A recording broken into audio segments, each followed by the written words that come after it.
Good afternoon, everyone. Welcome to the Sales Online Forum 2021. The purpose of this forum is to give presentations on research categories through Zoom, as well as have an online discussion with other participants. The participants will research on the theme related to their given category and present their results in the forum. Other participants will be able to ask questions during the Q&A session. Firstly, please allow me to introduce myself. I am Salindra, and I will be serving as the moderator for this forum, Education Then and Now. Before we welcome our first presenter, let's introduce an outline on what this topic is about. This research category discusses the many different methods of teaching and learning that are applied in schools worldwide.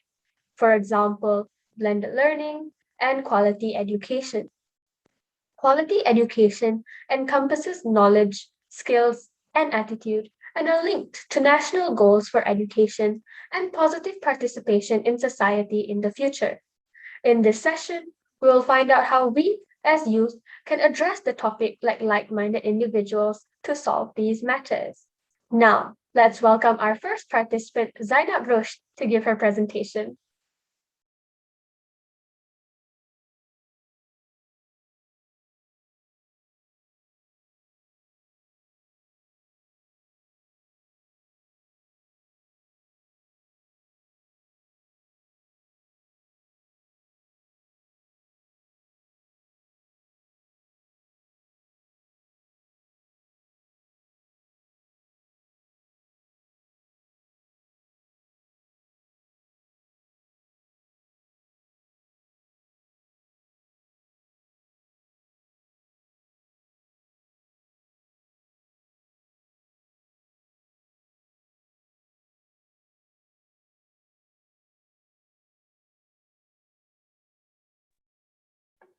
Hello, Salindra, can you hear me?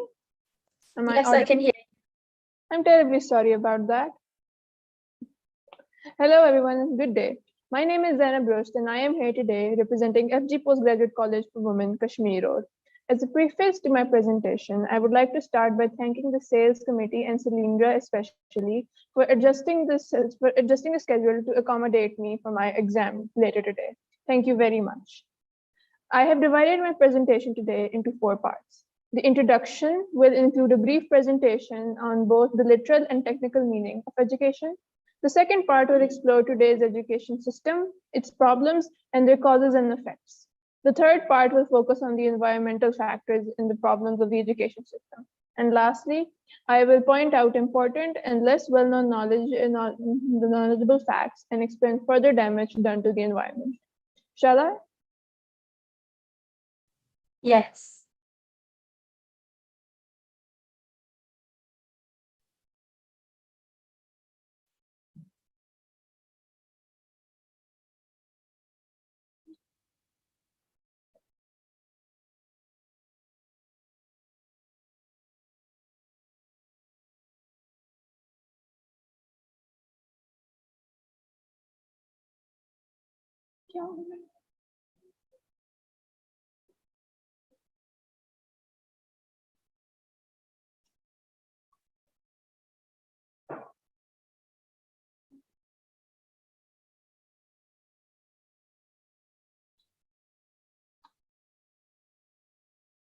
The topic I have chosen is methods to make education an experience rather than a burden.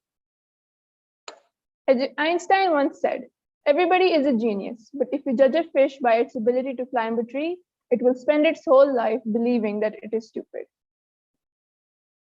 Introduction, the 4 parts as I have mentioned to you: the introduction, education today, the environmental factors in the downfall of the system, and the conclusion. Introduction. Education, what is it? What is it for?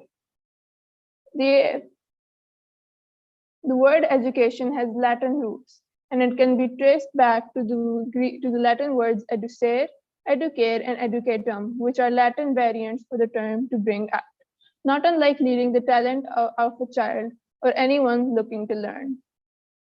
The education is also known as the acquisition of knowledge. It helps build up skills, values, morals, beliefs, and habits.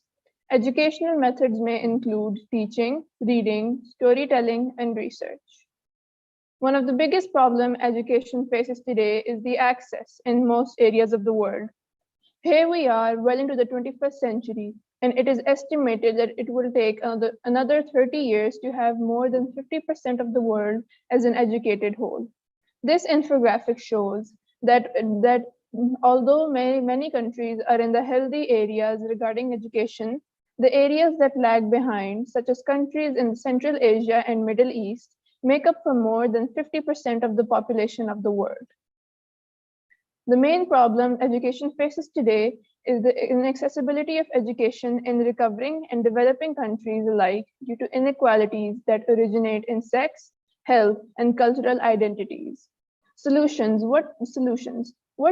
We can fix these problems by reducing the cost of education according to the means. A new education model.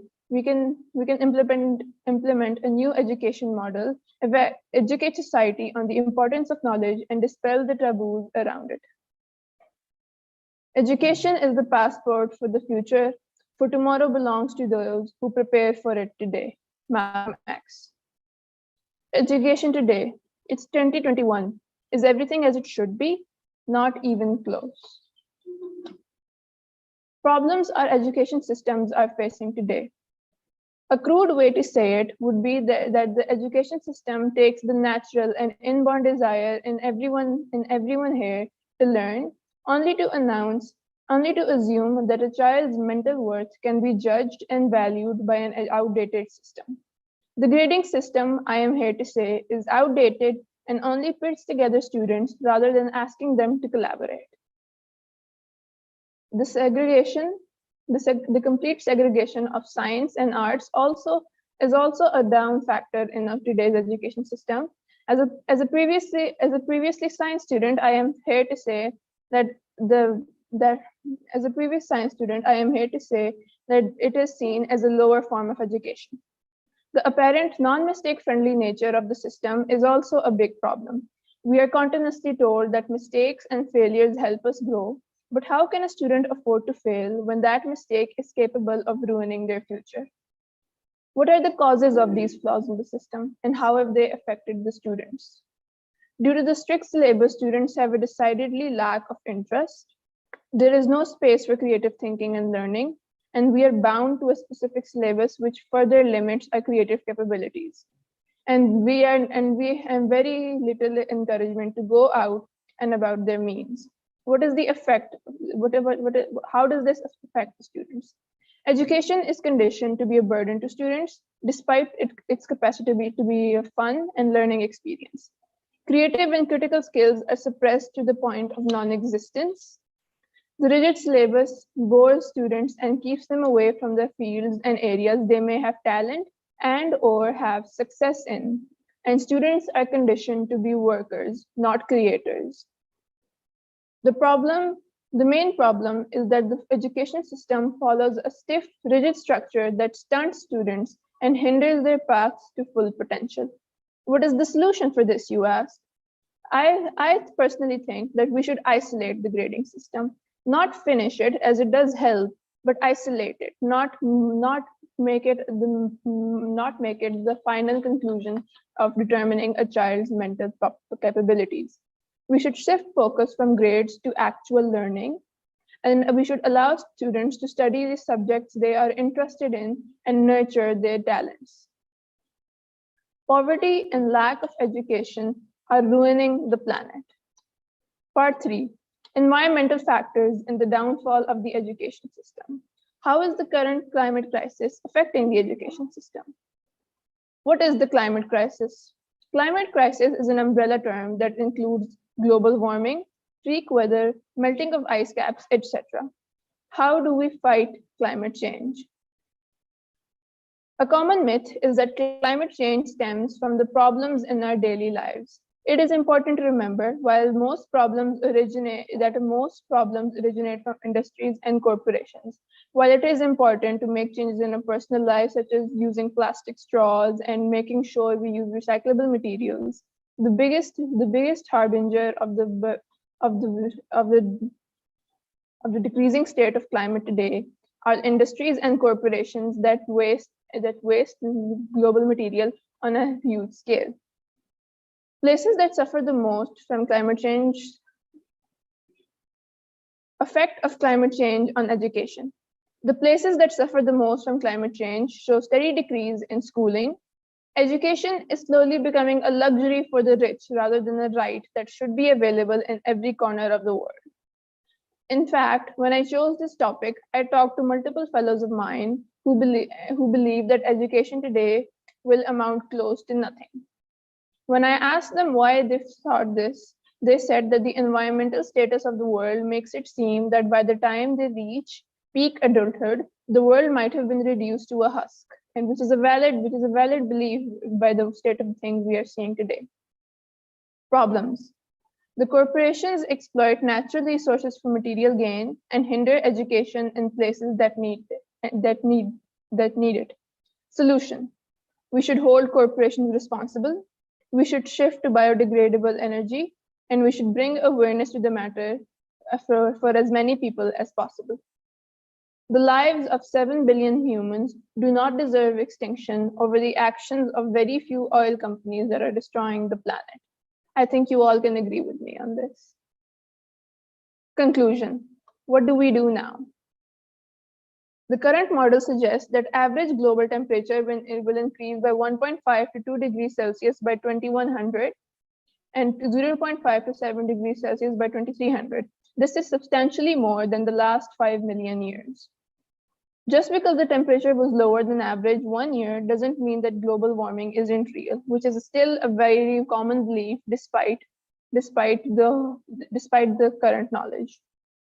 It's not all just warming. Take Texas, for example. In the year 2020, for example, they had stupidly low temperatures for that area, which is definitely abnormal and can be classified as freak weather. The change in temperature also affects the water cycle, which causes some areas to have much wetter soil and some to have much drier soil, which in turn endangers the agricultural aspect.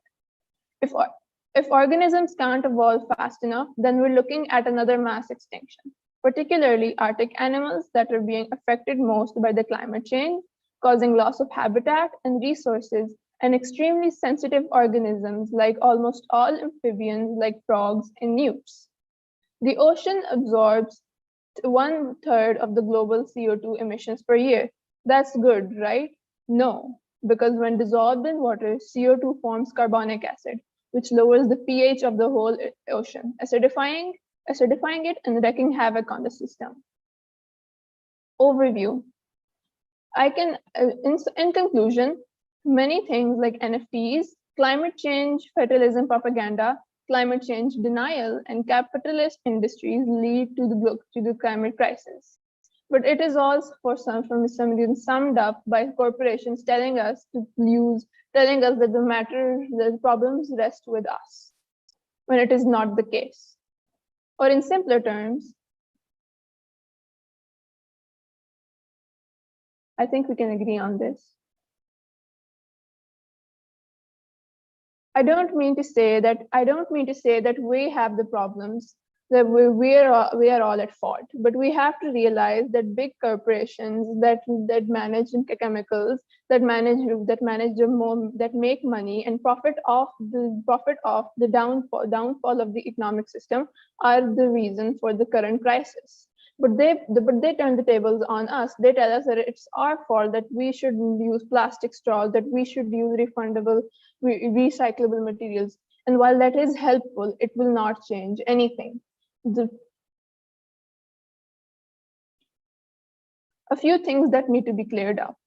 The biggest perpetrator in climate change are the rich. 100 corporations are responsible for 71% of greenhouse gas emissions. Adverts like use less plastic or use less water are journalistic malpractice, and it takes away focus from the actual crime doers. Overconsumption is a much more dangerous and bigger issue than overpopulation. This is all. Let's take Bill Gates, for example. He is a billionaire and he has capitalistic views of his work, and his economics are responsible for a lot of the climate crisis we face today. He also wrote a book called How to Avoid a Climate Disaster, which talked about how every single poor person who cannot afford food, who cannot afford perfect homes, are responsible, and not the big companies and billionaires at all. Very ironic considering he's a billionaire himself. Natural disasters only in 2021. The Australia bushfires, as we might have seen, they lasted for well into 3 to 4 months, and still some places are in. The burst pipeline in the Gulf of Mexico. I think we can all. I still remember waking up and going, "What is going on? The ocean is on fire," and they still said we should. It's our fault. We're not using enough straws. The volcano eruption in the Philippines, which was also triggered by the increase in CO2. And these are the three that I could just fit in. Recently, as of today and tomorrow, and in this previous week, we can see the fires in Turkey, which were 50% were arson and 50% were influenced by the heat waves. There is a heat wave in all of Europe, which is killing people because Europe is not accustomed to hot weather at all. I would simply like to move past the no plastic straws phase of this climate change novel and flip to the ban fossil fuels and capitalist ventures chapter. Thank you.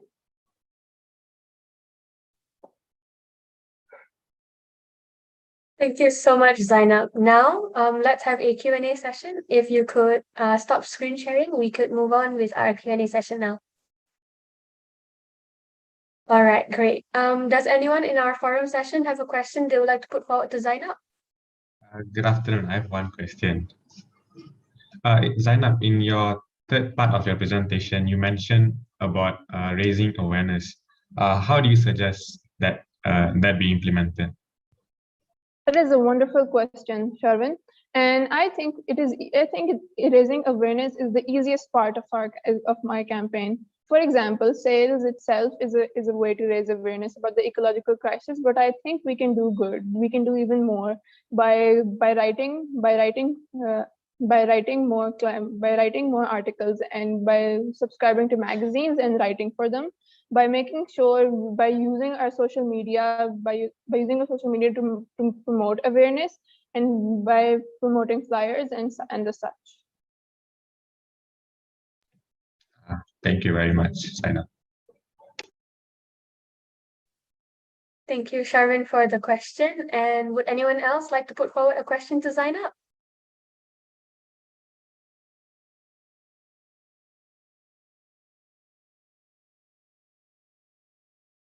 All right, if that is all the questions we have from the forum, let's move to our YouTube live stream. Does any of our participants from our YouTube live have any questions?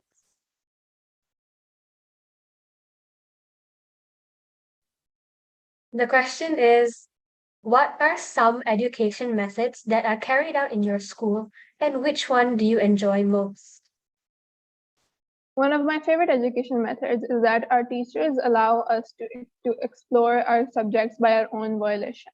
For example, my favorite subject as of right now is English literature, and the teacher had let us decide which chapters to start first. For example, I myself enjoy escapist poetry, so we started with John Keats, etc. But other systems may include by starting practicals first, for example, in fine arts, and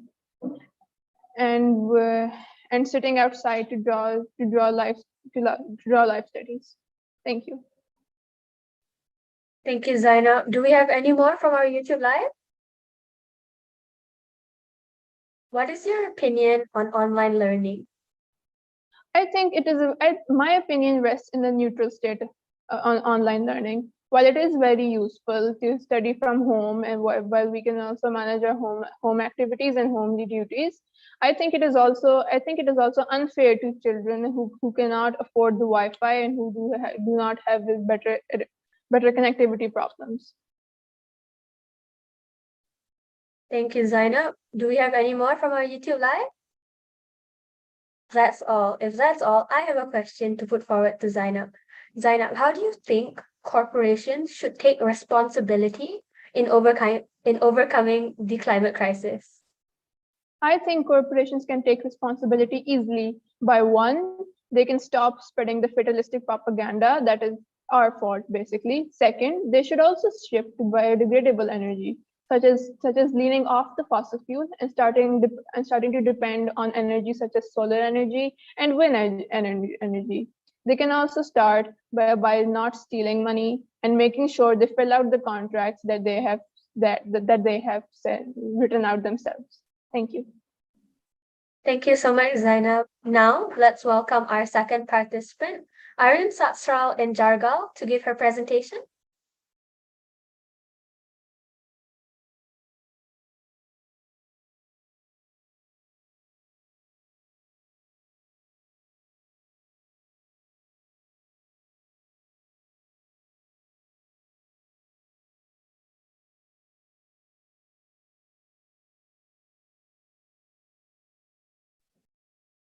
I think Arun Satsral is having some technical difficulties, so we will let Arun Satsral to reconnect while we move on with our next participant. Let's all welcome Charvin Navasangar to give his presentation. Good afternoon, everyone. May I speak? Yes, I can hear you. 1 second. All right. So good afternoon, everyone. As you all know, my name is Charvin. I'm from Malaysia. Today, I'll be addressing struggles faced by rural communities in Malaysia in receiving education and one or two methods to overcome this issue. So a short introduction about myself. My name is Charvin. I'm 17. I'm from SMK Damansara Utama. It's located in the state of Selangor. My hobbies are to play football, video games, and listen to music. Right now, my favorite video game is Call of Duty. I basically play majority of the nights with Victor, and I absolutely do not enjoy bubble tea and vegetables.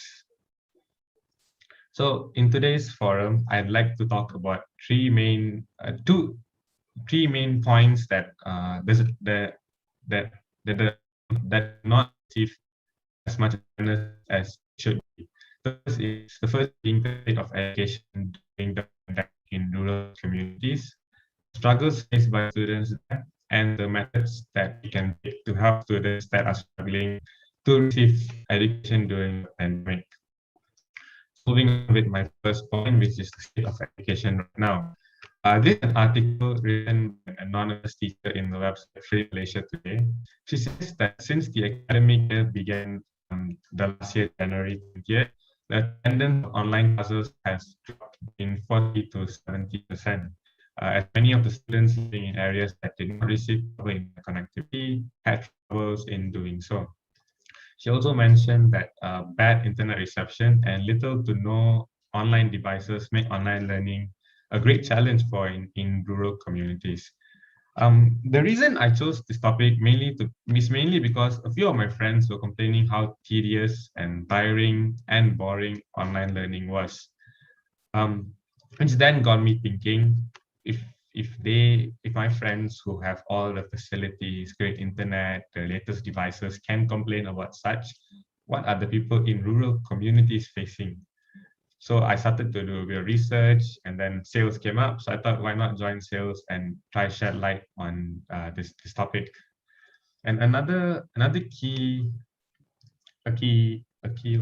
point of this issue is that people in rural communities, they are seen to be working instead of studying. So I got this article from the Star Malaysia, which was about a few weeks back. This also got me thinking at working instead of studying. Let's move on to my next point, which is the struggles faced by students in rural communities to receive education. The struggles that I've listed out are basically, in general, these are the struggles that occur in general. It's unspecific to a certain area or a certain community. I've got so the first would be lack of infrastructure. There are poorly built internet connectivity facilities. There are little to no cellular coverage, and there are no amenities for rural students to attend online classes. I say this because in January 2021, before we went into the lockdown again, I managed to get a quick holiday to the east coast of Malaysia. So during the time, I was able to witness people actually learning on the side of the road because their infrastructure that they had, that they built on their own for online classes, were destroyed by the floods. As you all know, the East Coast is often flooded during the end of the year. Another thing that made me realize that to take the internal road the coast roads on the way out. This I was able to witness their very houses that are all broken down. Note all the internet towers, the cell reception towers were all broken, and it really showed how much of the struggle that they faced. And on top of that, as we all know, in general, rural places, they have very low reachability. So people, internet companies rather not choose to invest or prepare internet connectivity in these areas.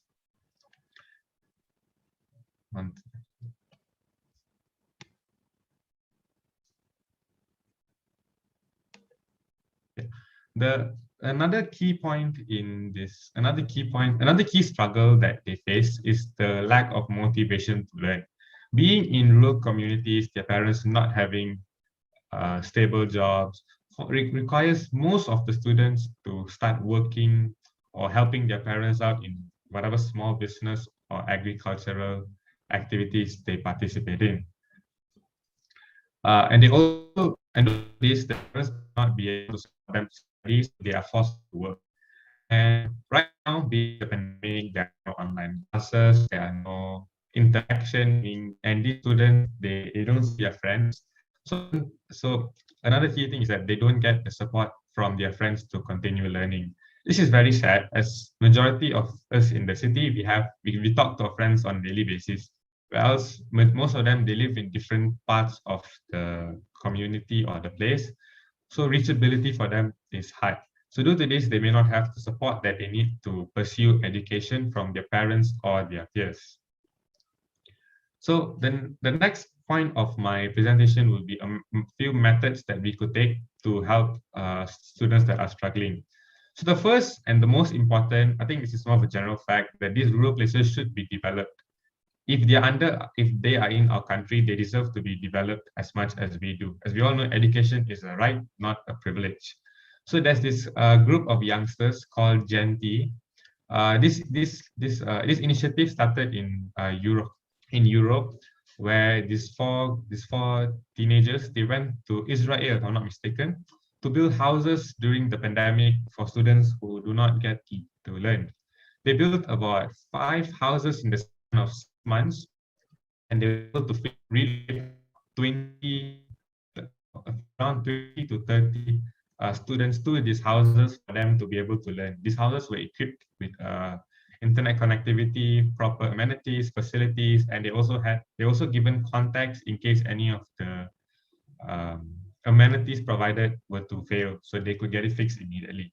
This initiative is a very good initiative that should be implemented more in our countries, in Asian countries where rural areas generally they have a higher population of people in the rural areas compared to the city. The next method we could take to overcome this issue would be to increase the Wi-Fi connectivity. As we all hear, right now in the pandemic, everything is online. You order food online, you have our classes online, we talk to our friends online. So the only thing that allows us to be able to do all this is Wi-Fi connectivity. So a technology that's, it isn't so new, but is very effective, is to use the VSAT technology. VSAT refers to very small aperture terminal. This technology refers to data transmission technology that transfers at a high frequency, meaning you only need a satellite dish that can cover an area up to, if I'm not mistaken, about 20-30 kilometers in radius for one satellite dish. So this method is cheap, it's reliable, and generally it functions better. It functions better for places with low reachability, like the rural places. To implement this, we would just place one dish in 1 or 2 dishes, satellite dishes in each town, and make sure that the signal is transponded. When the signal is transported, the users, each house would receive a box to read the signal and translate the internet so that it could be used and could be applicable in our daily life. As I said earlier, VSAT is easy to install and is anytime cheaper than having optical fibers. And it's also portable, as it's just a few wires that are connected to one central box, which is then connected to a regular power source. So in the event of a flood or a hurricane or a tsunami or any type of natural disaster, we could easily relocate this whole technology to the place where if the rural people were to be relocated, this technology could be brought with. So before I end my presentation today, my conclusion for this is that education is a right. Online learning should not be an excuse for people to not learn or to be suffering during this time. As students like us, we could, if we have any friends or family that are in this issue, the least we could do is help them by giving them support, motivation, or if we are capable, we can also give financial help. If not, other companies or organizations can be started to help out and increase awareness on this issue that's currently occurring right now. So with that, I'd like to wish everyone a very good evening ahead, and thank you for your time. Thank you so much, Charvin. Now, let's proceed on with a Q&A session. Does anyone in our forum have a question they would like to put forward to Charvin? Hello, may I ask a question? Yes, sure. please. I'd just like to start by saying that I think that was a really great presentation. I'd like to ask, what are some other ways that we can help students struggling to receive education in rural areas? Thank you, Yoshini, for the question, and I'm glad you find the presentation interesting. So, as I mentioned earlier, a lot of non-government organizations can participate, like the Genti organization. More of these organizations can be started up, maybe not to build houses, but more on helping the students. Like in Malaysia, there's this organization called Project ID. I was lucky to be able to participate along with them in a competition last December, which it taught me how effective these kind of organizations are to spread awareness or help students that are unable to receive education. So my answer to your question would be get more non-government organizations to participate along. Thank you so much. Thank you so much, Yoshini, for the question. Does anyone else have a question they would like to put forward to Charvin? If not, let's move on to our YouTube Live. Does anyone in our YouTube Live have a question for Charvin? The first question is, what is the best way to develop rural areas in terms of facilities? Yeah, whoever's in the YouTube Live, thank you for that question. As I mentioned earlier, I think infrastructure would be the first thing to do. Right now, their houses are all made out of straws or wooden items that are less durable. And in case of a slight rain, it might affect their chances of attending classes. So first thing would be to develop the infrastructure, have better houses, maybe a proper place to sit and learn, maybe like a hall where the students could go to sit and learn without the disturbance of external environments. That would be the best way. That is what I think will be the best way to develop rural areas in terms of facilities. Thank you, Charvin. Moving on, do we have any more questions from our YouTube Live? Why do you think rural areas are not developed when in the end it becomes more of a benefit? I chose this topic because I see the way that they learn. So based on my experience, I can say I've seen it, so I say that it's not developed. I don't think it becomes a benefit, mainly because education is a right. So no matter how developed a rural place is, sorry, hold on, one second. Let me think this. I don't think it becomes a benefit because education is a right. Everyone deserves to learn. So developing the rural communities just it just brings it up to the same level as the cities. More students can be able to learn. And being in the city is not necessarily a benefit. It's just more of practicality, I think. So yeah, that's my answer. Thank you, Charvin. Moving on with our next question. The development gap between rural and city areas are being justified by some, saying that city areas are more productive economically. What are your thoughts on this statement? I agree with this. Touching on what Zainab said on how corporations um, are affecting the environment, it could be same. It could be said the same here because these corporate companies they set up the headquarters in the city and they control the rural places. They control the rural places such that they are not developed so that they can leech off the resources and build factories and whichever amenities they need there for their profit to increase in the city. So yes, I agree. There is a gap, and a city are more productive economically mainly because there are corporate companies. All right, thank you for your answer. Let's move on with our next question. Is there any group similar to Gen T in Malaysia?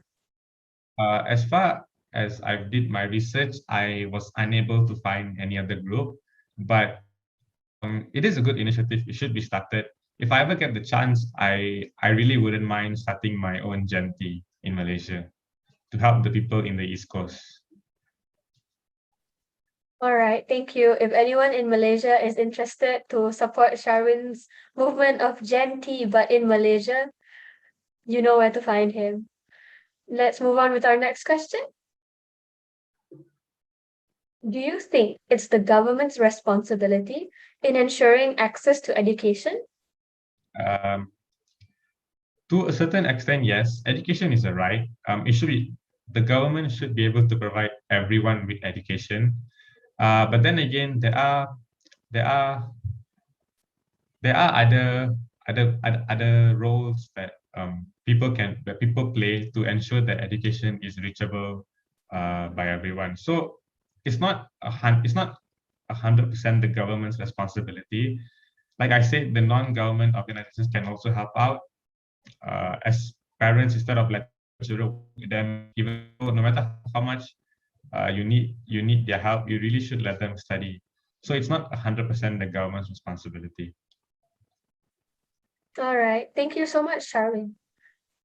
Is that all we have from our YouTube live? That's all. Before we move on to my own question, does anyone else here want to put forward a question?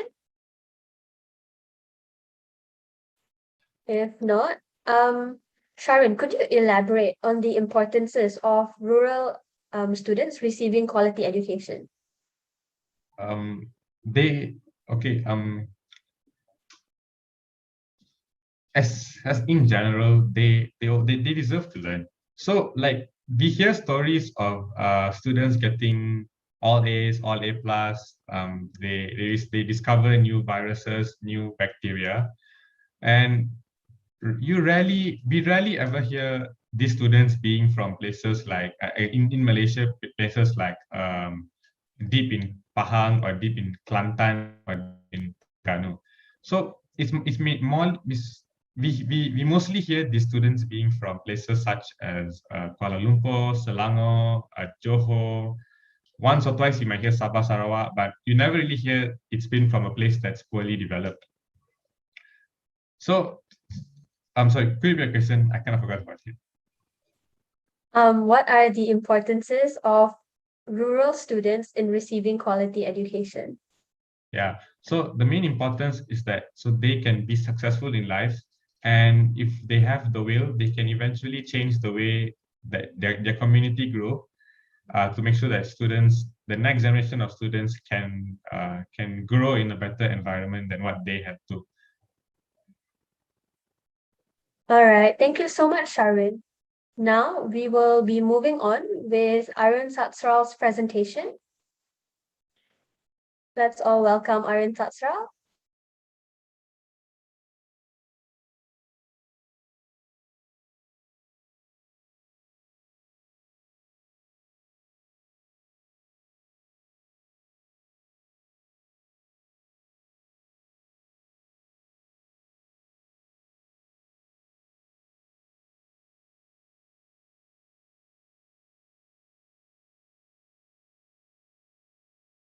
All right, so we will now be showing Arun Satsral's presentation, which she has pre-recorded. If tech support could help us share it, that would be very nice.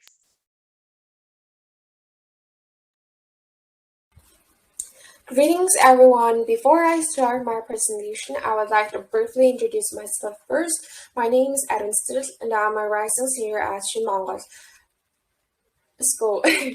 In my free time, I enjoy going for a walk and for a hike in nature.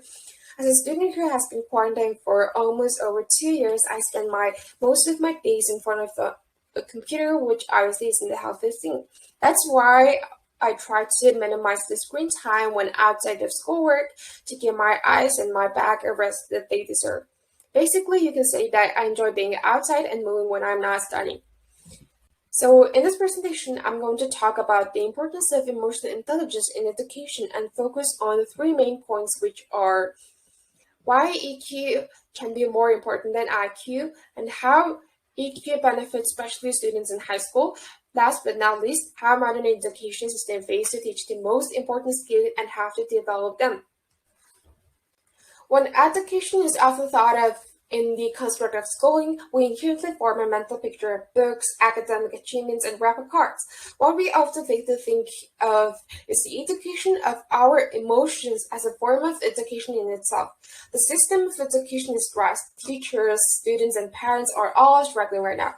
With the global pandemic, we are dealing with intense emotions and increasing levels of anxiety and depression.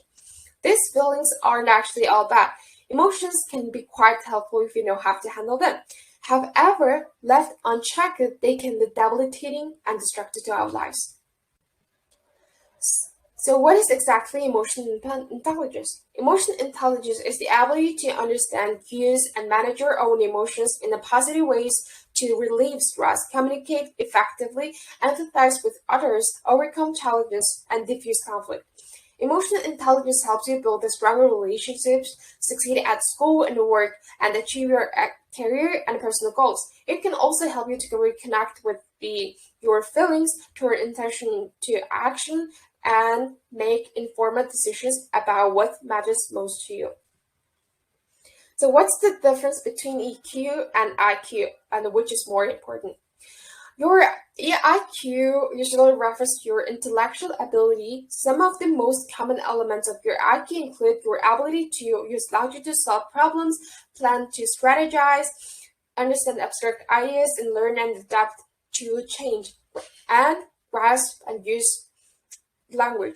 Your emotional intelligence generally refers to your ability to sense emotion in yourself and in other people.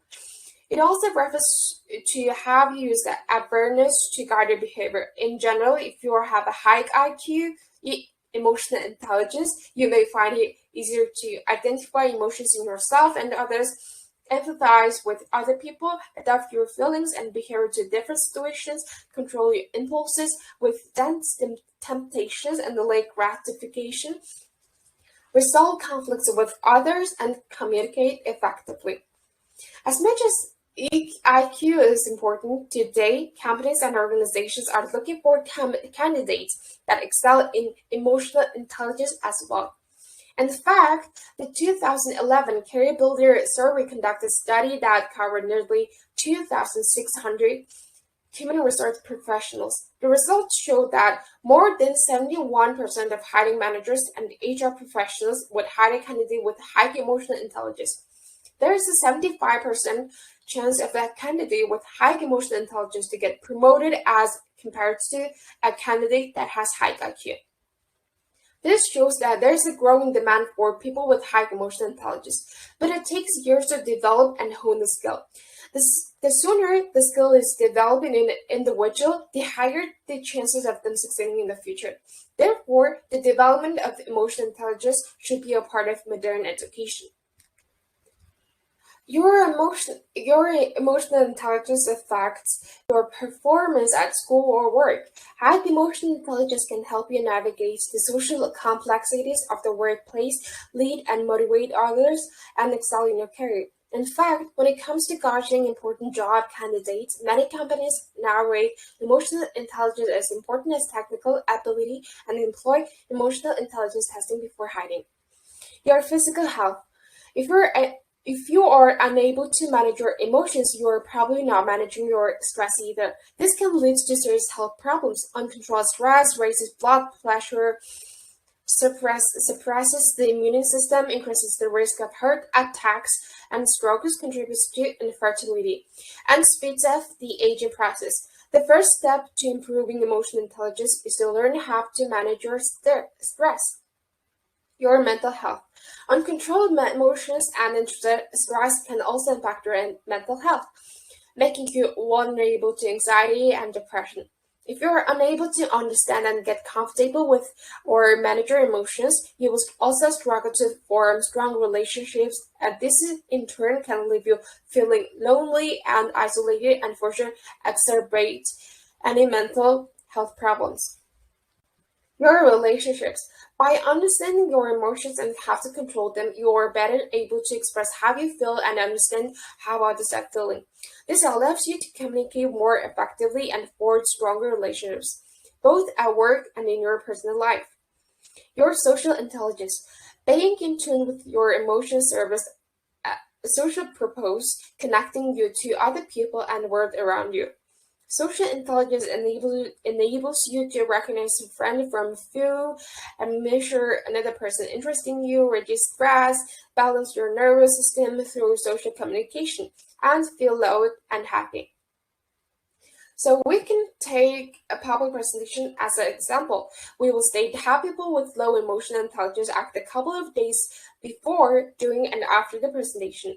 Afterwards, we will compare their behavior with the behavior of people with high emotional intelligence. When the day of presentation is approaching, a person who has a low emotional intelligence becomes more nervous, unable to eat or sleep, and generally feels bad. Due to high anxiety, his or her preparation is bad. Whenever a person imagines the situation of presenting in front of a larger number of people, his mind creates a terrible picture. On the day of presentation, the person feels bad until its beginning. The first few minutes, he feels terrible, his hands are sweating, his voice are shivering, and he feels very nervous. And after some time, the nervousness ceases and the person becomes pleasantly surprised. Due to nervousness, the person's memory is impaired, causing him to look at his notes more often. The presentation itself is not humorous since the person is too tense to see the funny side. At the end, he forgot to thank his team. On the other hand, a person with high emotional intelligence feels a slight nervousness but tries to confront it by preparing the material for the presentation. When his or her mind becomes overwhelmed with bad thoughts, he or she starts to encourage himself with positive thoughts. Because of the relaxed state he is in, he is able to distinguish important from unnecessary details and therefore optimize his presentations. On the day of delivery, he is nervous, but assures himself that the low level of nervousness is actually a good thing. The first few minutes come with a slight stage fright, but after a while, the person relaxes. In a couple of minutes, he or she has the audience laughing at his humorous statements, which makes him even more relaxed. Due to a relaxed state he is in, he shows no signs of memory problems, rarely looks at his notes, and is natural and spontaneous. So, why is emotional intelligence important for students in high school? When you understand and manage your emotions, you are more likely to get good grades and ace tests. In fact, when it comes to academic performance, research has really revealed emotional intelligence is almost as important as your cognitive intelligence and having a conscientious attitude. This is because emotionally intelligent students are better equipped to deal with negative emotions that might disrupt learning. For example, if you have gotten high emotional intelligence, you can quickly overcome exam stress and get on with answering the questions. You can overcome boredom and maintain your concentration during dull topics. You can avoid obsessing over a disappointing grade and instead focus on improving next time. You can recognize if you are experiencing anxiety about an assignment and seek help. Emotional intelligence is super helpful for subjects like English, history, drama, and creative arts where you need to understand or even manipulate human emotions. Interpreting novel or playing a role is much easier when you can quickly recognize the character's motivations and feelings. These aren't the only ways at high emotional intelligence can improve your grades, though. Emotional intelligence can also help you build strong relationships with your teachers and classmates. From seeking extra help on a project to forming a study group, these connections can make a real difference to your academic results. Since research has proven all the above, why hasn't it been implemented in school systems yet? The sequential acquired knowledge in different subjects trump the importance of being aware and conscious of the sole driving force of human behavior. It is much more useful to equip youth with the skills to be able to do this instead of raising adults with minds full of informations and intangible skill sets, which, albeit useful, are rendered inadequate when it comes to understanding the complexity of their own psyche, cognitive biases, and most importantly, awareness of their thought processes and emotions. Unlike the stability and unchanging nature of IQ and personality, emotional intelligence is a flexible set of skills that can be acquired and improved with practice, even if you aren't born with it. On a systemic level, we can help raise emotional intelligence of future generations by having schools implement programs which incorporate their teaching skill of the skill set in their curriculums.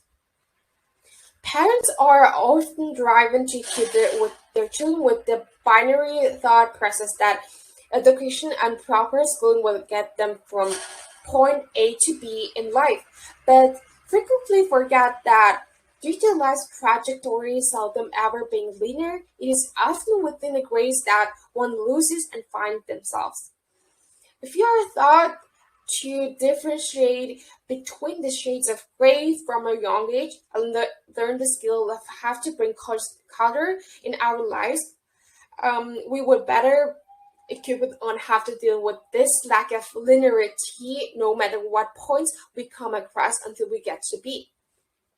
It is comforting to know, however, that despite the uncertainty that frames life, emotional intelligence can fundamentally serve as the only certainty that breeds the growth needed to help one better understand others and most importantly themselves, whilst paving the path for them to get there. We are social creatures. What students say and do in the classroom influences our presentations of them and makes an impact. Think of a time when a student had a fiery outburst in class. Perhaps it was so bad that a student was sent to the dean. But whatever explosive thing was said or done, those who witnessed the episode may be wondering, why did this happen? What happened?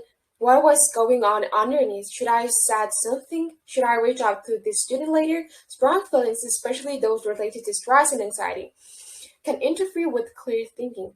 Practicing and strengthening EQ can help. Teachers can provide the emotional framework necessary to help students feel more secure about themselves and the world.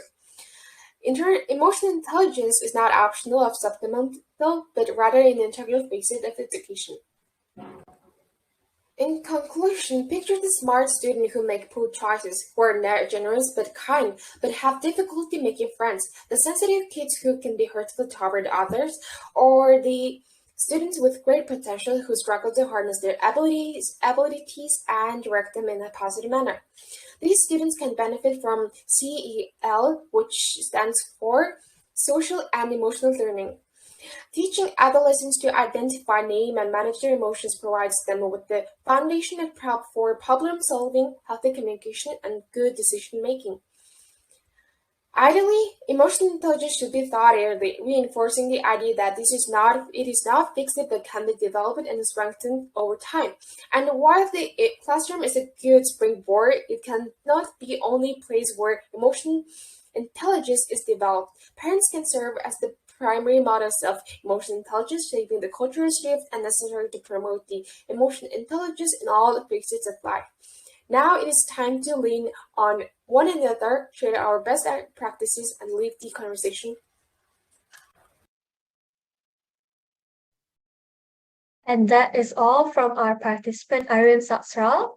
Unfortunately, there will be no Q&A session for Arun Satsral as she is having technical difficulties. So we will be moving on with our 5-minute break, and I will see you all shortly.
Welcome back, everyone. Now, let's welcome Victor Ngao Junsian to give his presentation. Hello, everybody. Please allow me to share my slides for a second. Yeah. All right. Can everybody see it? Yes, we can. All right. Chun. So, hello, everybody. My name is Victor Ngajut Sien. I'll be presenting on stereotypes in education, comparing education then and now, blah, blah, blah. So, what's going to happen in my slides, in my presentation today? First, a very short introduction of who am I. Then I'll be talking about the what. What are the stereotypes in education then and now? What are the effects? Like what do these stereotypes cause? And lastly, how do we overcome? And pretty much what needs to change. So, first part, introduction of who I am. My name is full name, Victor Sen. Date of birth is 9th of June 2004. School is SMK Damansara Tamil, Petaling Jaya, Selangor, Malaysia. Hobby, lepak with friends. For the non-Malaysians or non-PM speakers, lepak is pretty much chill with my friends. Pretty much anywhere it is, whether it be futsal, football, at the mama shop or anything like that. And well, can't really do that at the moment. So for right now, it is Netflix. Random fact, I've watched How I Met Your Mother from season 1, episode 1 to season 9, episode 22, if I'm not mistaken, over 20 times. And I just want to add an interesting fact about Charvin.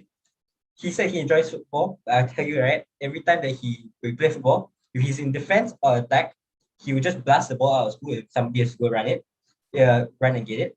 If he's playing in midfield, he'll run around like a headless chicken, trying to chase the ball, and doesn't get it half the time. Yeah, and a pass to him, the fella will kick it somewhere else again.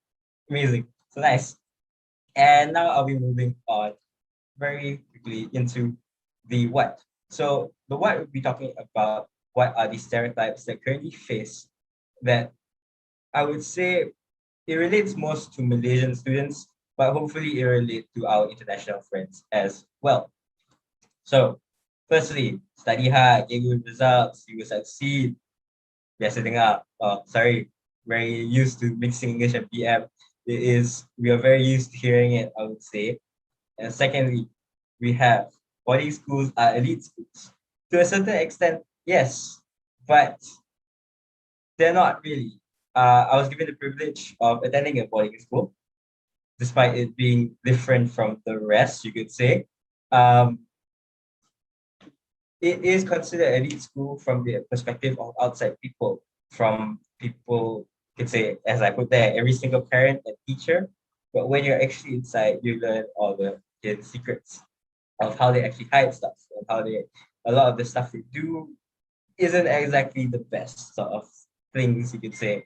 Uh, Next one is joint science. It's better than arts. So science and art stream is a major component the in Malaysia. I'm not sure about other countries, but in Malaysia, after our third year of secondary school, going into our fourth year, we're allowed to choose whether we want to join science stream or art stream.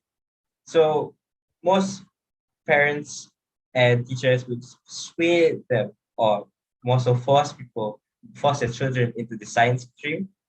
I would say I was given a small decision, but I was very heavily persuaded into the science direction, which I did, and I ended up dropping bio for accounts at the end. So yeah. Next, why do we waste so much time? We must study more. And the perspective of that is, again, study hard equals good results equals success. And so that's like the simple stereotypes that we generally face in our common life going by as students and what we hear from our parents, from teachers, from perspective of our own other friends. But what this is just a constant cycle. This constant cycle, comparing it then and now, it's still the same stereotypes. Back then, you could say our parents' time, our grandparents' time. If you were lucky enough to go to school and get really good results, you will consider to have a future full of success, full of wealth, and what you could say is happy living. And they said science students are better better students because they genuinely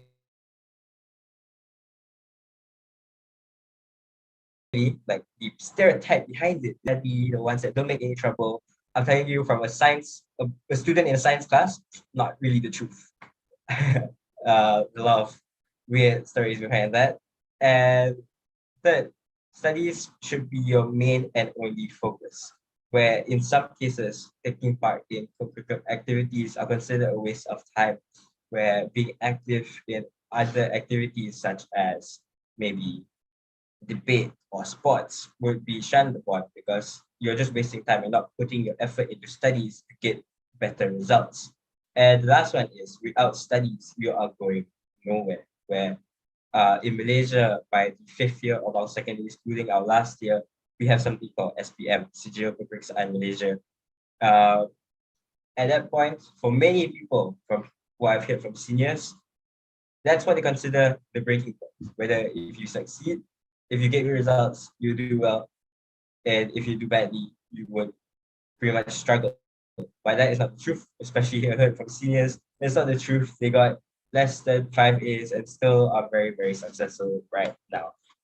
And in the world of ever-changing situation where education has changed from online, changed from in person to now online during this pandemic, which would never have happened about even 20 years ago, and even 10 years ago, maybe even that would be a very, very, the likelihood would probably be very little. And but right now, the one thing that is remaining the same in the ever-changing education life is big stereotypes. But at one point, there will be a break, like this circle. There's a little gap right between there, and hopefully that will be a point where these stereotypes change. So, what are the effects? I'll break it down into 3 different situations, which is meh, which is so-so lah. It could be good, but it's also kind of annoying. The bad, and the hard. So I'll start off with meh. So meh, it does encourage students to work hard, teaches students that nothing comes easy, and keeps them focused on a certain thing. Sure, I'm not saying that education is bad. So education is very, very important. But what the stereotypes are pushing upon students is that it's their one and only focus. But by making it their one and only focus, it also does, in a way, put important values into them, which should not be taken away. Second, the bad, which it makes students single-minded, which means they will leave out other aspects that are also important in life. For example, joining co-curricular activities, having friends, having a social life, which could also cause a lack of social life because they will be so focused on studying that they wouldn't really want to go out with their friends. They wouldn't really, or in a situation, their parents won't really allow them to go out because they'll ask them to study. And as a result, they're just becoming a homebody, a little secluded person that prefers to be alone. And next one, pretty obvious, stress. For example, at maths, you don't get the answer correct. Stress, very, very stress. Next, students study just to get grades and not actually understand. This can be true for many, many different subjects where, for example, at maths, in my case, I do not understand why I'm actually doing it, but I get the answer correct because I like remember the steps and pretty much most of the time, which is not exactly something is good, but it's just something I do to get the results and not really bother to understand. Lastly, the hard. Students end up resenting their parents and teachers for pushing them into this life of study, study, study, and nothing really else. Uh, when goals aren't achieved, students think it's the end of the world. So we can see again, it's the same situation of the whole SPM, it's the end of the world if you do badly type of thing. Lastly, depression, which again, from being a homebody, from having nobody to talk to, nobody to trust, after a while, the stress that happens with that will just build up over time and lead to something worse. And the worst part of all, would say, is they're not prepared for the real world. In the real world, you have to be somebody that's able to communicate, somebody that's able to think outside of the box. And when you're just studying and following a textbook and memorizing a textbook and just understanding the questions that are put in front of you, that's not really preparing somebody for critical thinking skills that are very, very important. All right, next I have fourth, the ways to overcome. How can this situation change? All right, apologize for the really bland slides in this one. I think it was about 3 a.m. and I just wanted to get it done with. So what needs to happen is a change of perception. Social media and the internet in general has a role to play in raising change, in raising awareness of these such situations so that the effects come to light and people finally understand, people that might have that single-mindedness will understand the importance of being a well-diverse person.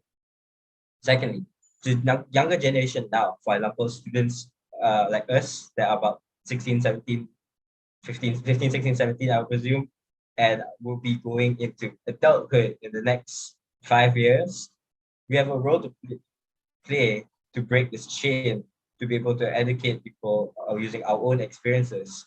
And also, when we do eventually become parents, we have to break this chain of not wanting, breaking this chain of just studying and being able to educate the future generation, our children, our grandchildren, or whatever, the importance of being a well-diverse person from our own personal experiences.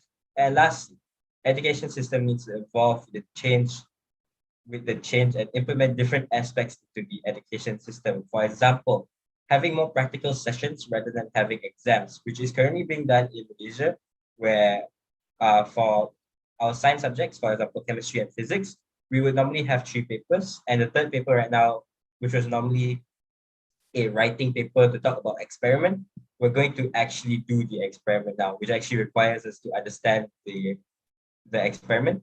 Sadly, pandemic, staying at home, don't really know what to do for experiments.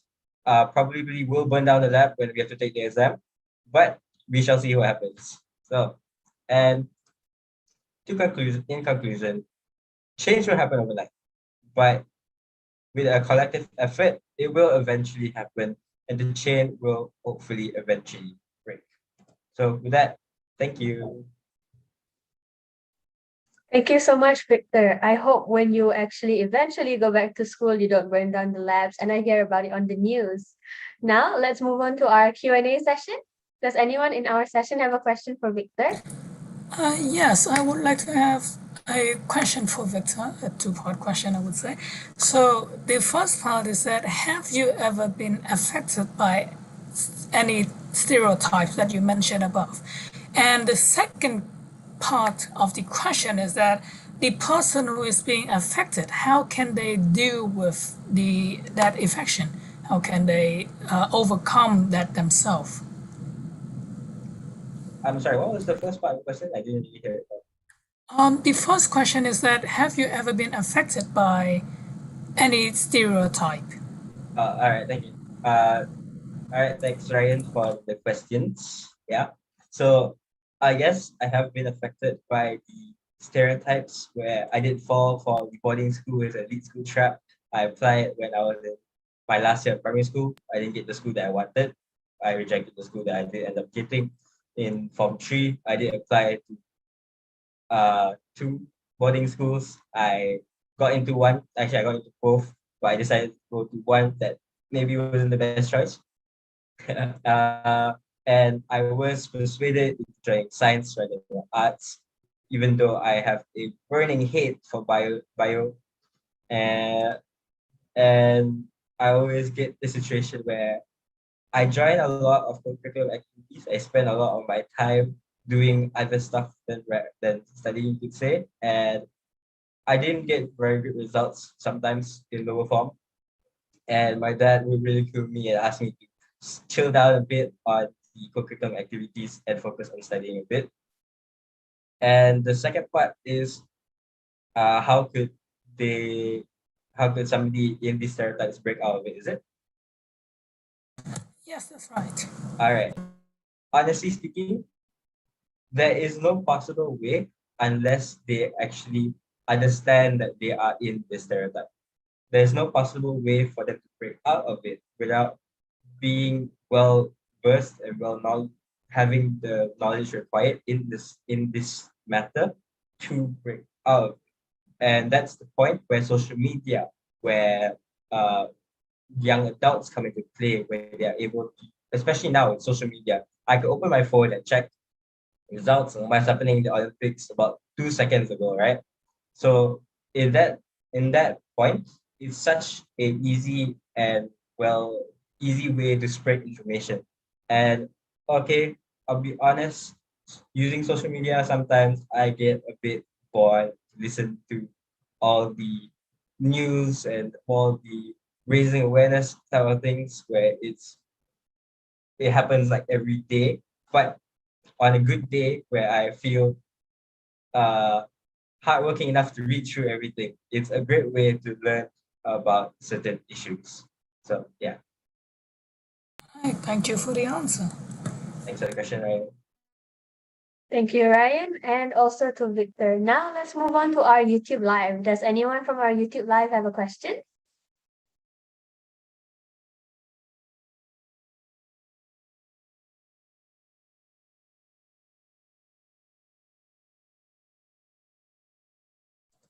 The question is, why do you think these stereotypes are still widely used, even though there have been people proving it wrong? All right. So honestly speaking, it still boils down to the fact that people are so uh single-minded driven that to the point where they think maybe it's a one-off fluke that these people broke the stereotype, right?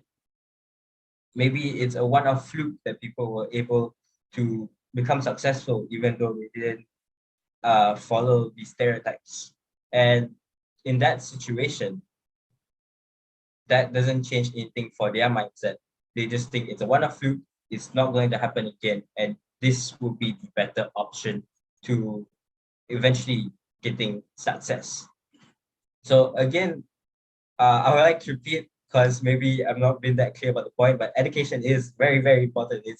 It's something that everybody should get, and it's not even a question, but it's the point of where we shouldn't focus too much on education and actually build soft skills and communication skills and stuff like that, which in reality would benefit us a lot when we grow up and enter the working life, you could say. Yeah. Thank you, Victor. Moving on with our next question.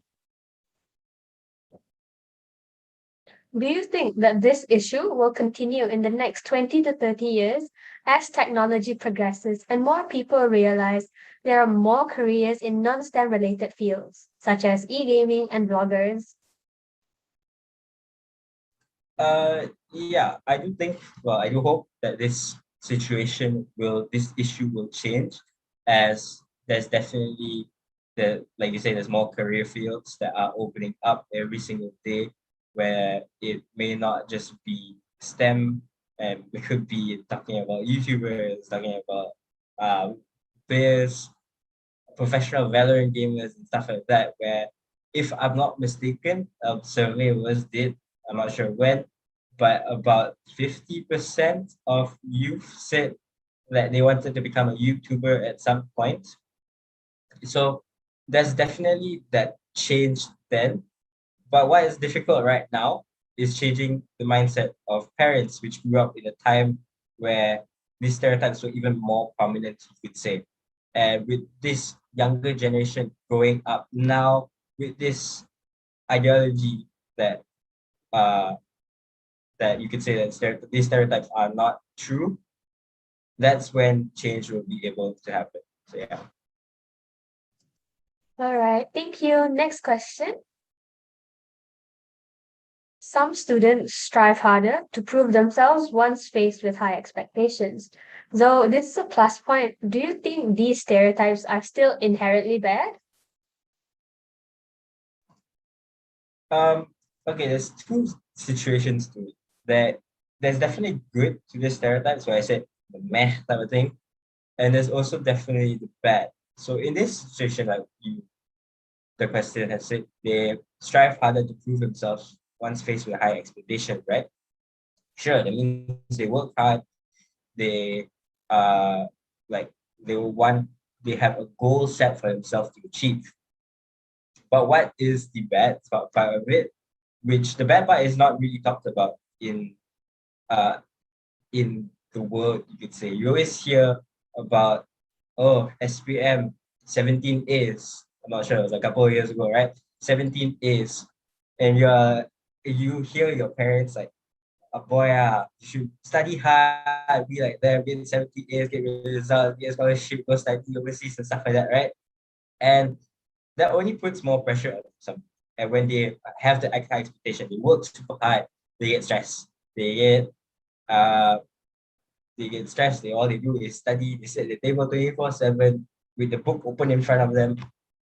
And as a result, even when they go to school, they are so burnt out when they're studying at home that in school they won't be able to focus as well.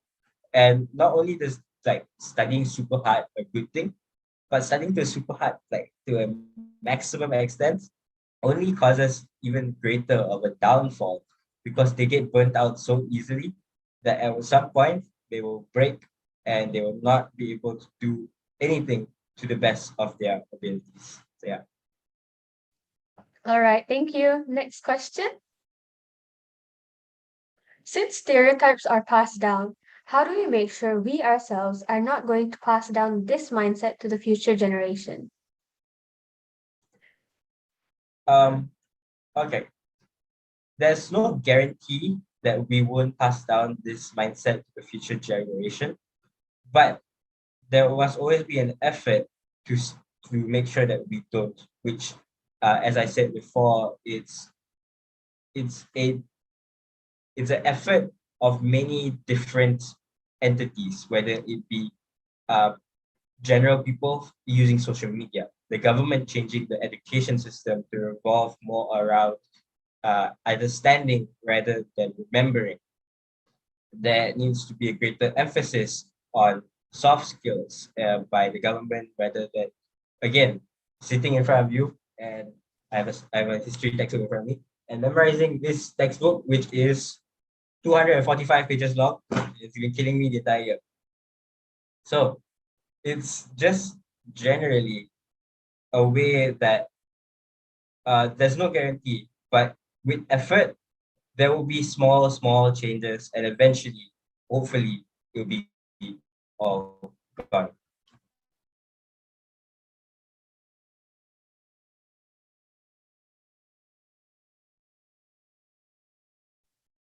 All right, thank you, Victor. Moving on with our next question. Do you think that these stereotypes are mainly in higher income area or applicable everywhere? Um, all right. So definitely, I wouldn't say that I could speak on behalf of people in the rural area, being born and grew up in Petang Jaya, Selangor, and KL type of area, where it is probably a very high income area. It's the highest income area in Malaysia. But from what I've heard, especially when I did go to a boarding school where I heard from people all over Malaysia of their situation of like why they decided to go to that school and stuff. It was their parents also had that mindset of to break the chain of rural living, you could say, of the struggle living in the rural areas. It's very important for them to study hard, get results, and be able to move to, well, in Malaysia, like Kuala Lumpur and stuff. So my friends over there actually have that stress, especially if they're like the oldest child, to succeed and to become that amazing, perfect student and be successful. So I do think that these stereotypes are applicable everywhere, but I can't fully say for the lower income areas. All right, thank you. Before we move on with our next participant, Would anyone in this forum put forward a question to Victor regarding his insightful discussion? Hello, yes, I actually have a question. Please forgive me, you've already faced a lot of questions during this presentation. I hope you can fit mine in. First of all, I'd like to say that was a really good presentation. It was a nice, chill setting, and it was still very engaging. So now I'm going to move on to my question. I was really interested in the stigma which you pointed out, which was you won't get anywhere with studies along those lines. So in today's world, there are a lot of schools that come to realize that co-curricular activities do influence a student's successful future. So I just want to hear your creative ideas. What can the school do to encourage students to participate in co-curricular activities? All right. Thanks, Sarah, for the question and liking my presentation. And yeah, I did actually go through a lot of questions. I was not expecting this many. And you could say, not sure what the word, how like the direct translation of the word is in English. But it's like nervous, where in Malay we call it chuak. So chuak sikit lah. And then, so to answer the question of how students or how the school encourages students to join curricular activities, honestly, it should be the school should have faith in a couple of students that already have the interest of doing curricular activities to encourage other people. So the students understand the students the best, right? So let the students run the curricular activities. Let students, like for example, debate team, what we do is teacher gives us full control to run it. We are able to create our own motions, where motions being like the topic of the debate. And we make it, sometimes when we're trying to attract members, mostly juniors and stuff, we make it super, super pop culture. So where they will like be very interested in it. And then later on, when they only find out where they go to proper debate competitions, it's not always pop culture.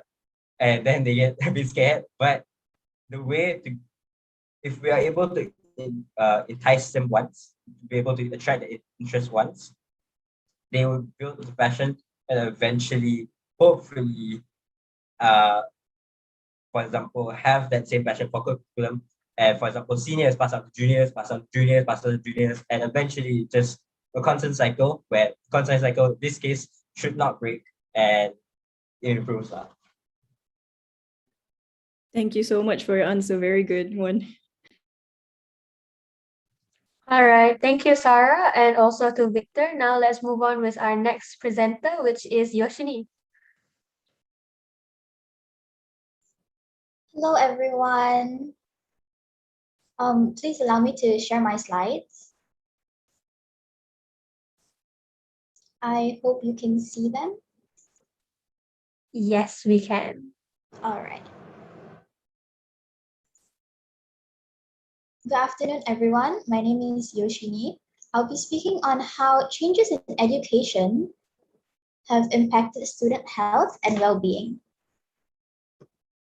I'll be speaking on the changes in education, how they affect mental and physical health, as well as its financial implications. In an ever-changing world with highly demanding environments, students need to be properly prepared for the real world outside of school. They need to develop knowledge, skills, attitudes, and values to help them become capable people. And for this to happen, they need to be motivated and they need to take part in their learning. Well-being. The well-being of a whole person includes the physical, emotional, social, intellectual, and even spiritual aspects. An education that considers a learner's well-being can and will improve academic achievements or academic performance. To best support success, student environments and experiences must aim to make them holistic individuals. Changes in education, focusing more on the exchange between teacher and student. Nowadays, or back in the day, the main point of education was to teach a student how to read, write, and count. But now they've included subjects like music, art, and physical education to stimulate both the left and right side of our brains. So the rapid changes and increased complexity of today's world presents new challenges and demands on our education. It's important that changes are made to accommodate these challenges. Among the changes are education goals. The goal of education used to be the transmission of knowledge from teacher to student. But now the goal is to facilitate and develop a student's autonomous learning as well as self-expression. There has also been changes in teaching strategies. Nowadays, teachers are using different types of media to teach and help students retain knowledge. Personally, I find that this is a much easier and effective way of teaching and learning compared to just reading out of a textbook. The various mental abilities of students must be taken into consideration when teaching as well. The type and manner of teaching has different effects on different students. So some students tend to perform better under directive methods, where they get a lot more guidance from their teachers. And some prefer non-directive teaching methods, where they depend more on autonomous learning. Lastly, the learning styles and characteristics of students affects the way they approach a task and the way they function under different conditions and different learning environments. The personality characteristics like self-reliance, attitudes, independence, and emotional stability all have different effects on a student's achievements, and matching a teaching style with a student's ability patterns can show great improvement and significant impact on a student's motivation, attitude, and performance. Next, mental and physical health. A student's overall health and wellness can affect everything from their academic achievement in school to their success later on in life.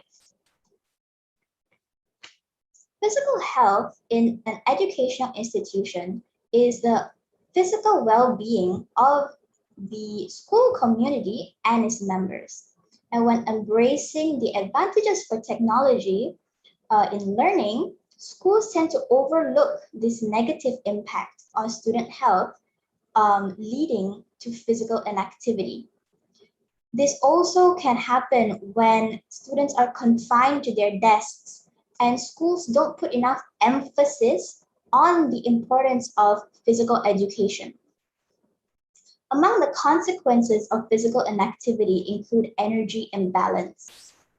This occurs when the body expends less energy through physical activity than consumed in diet.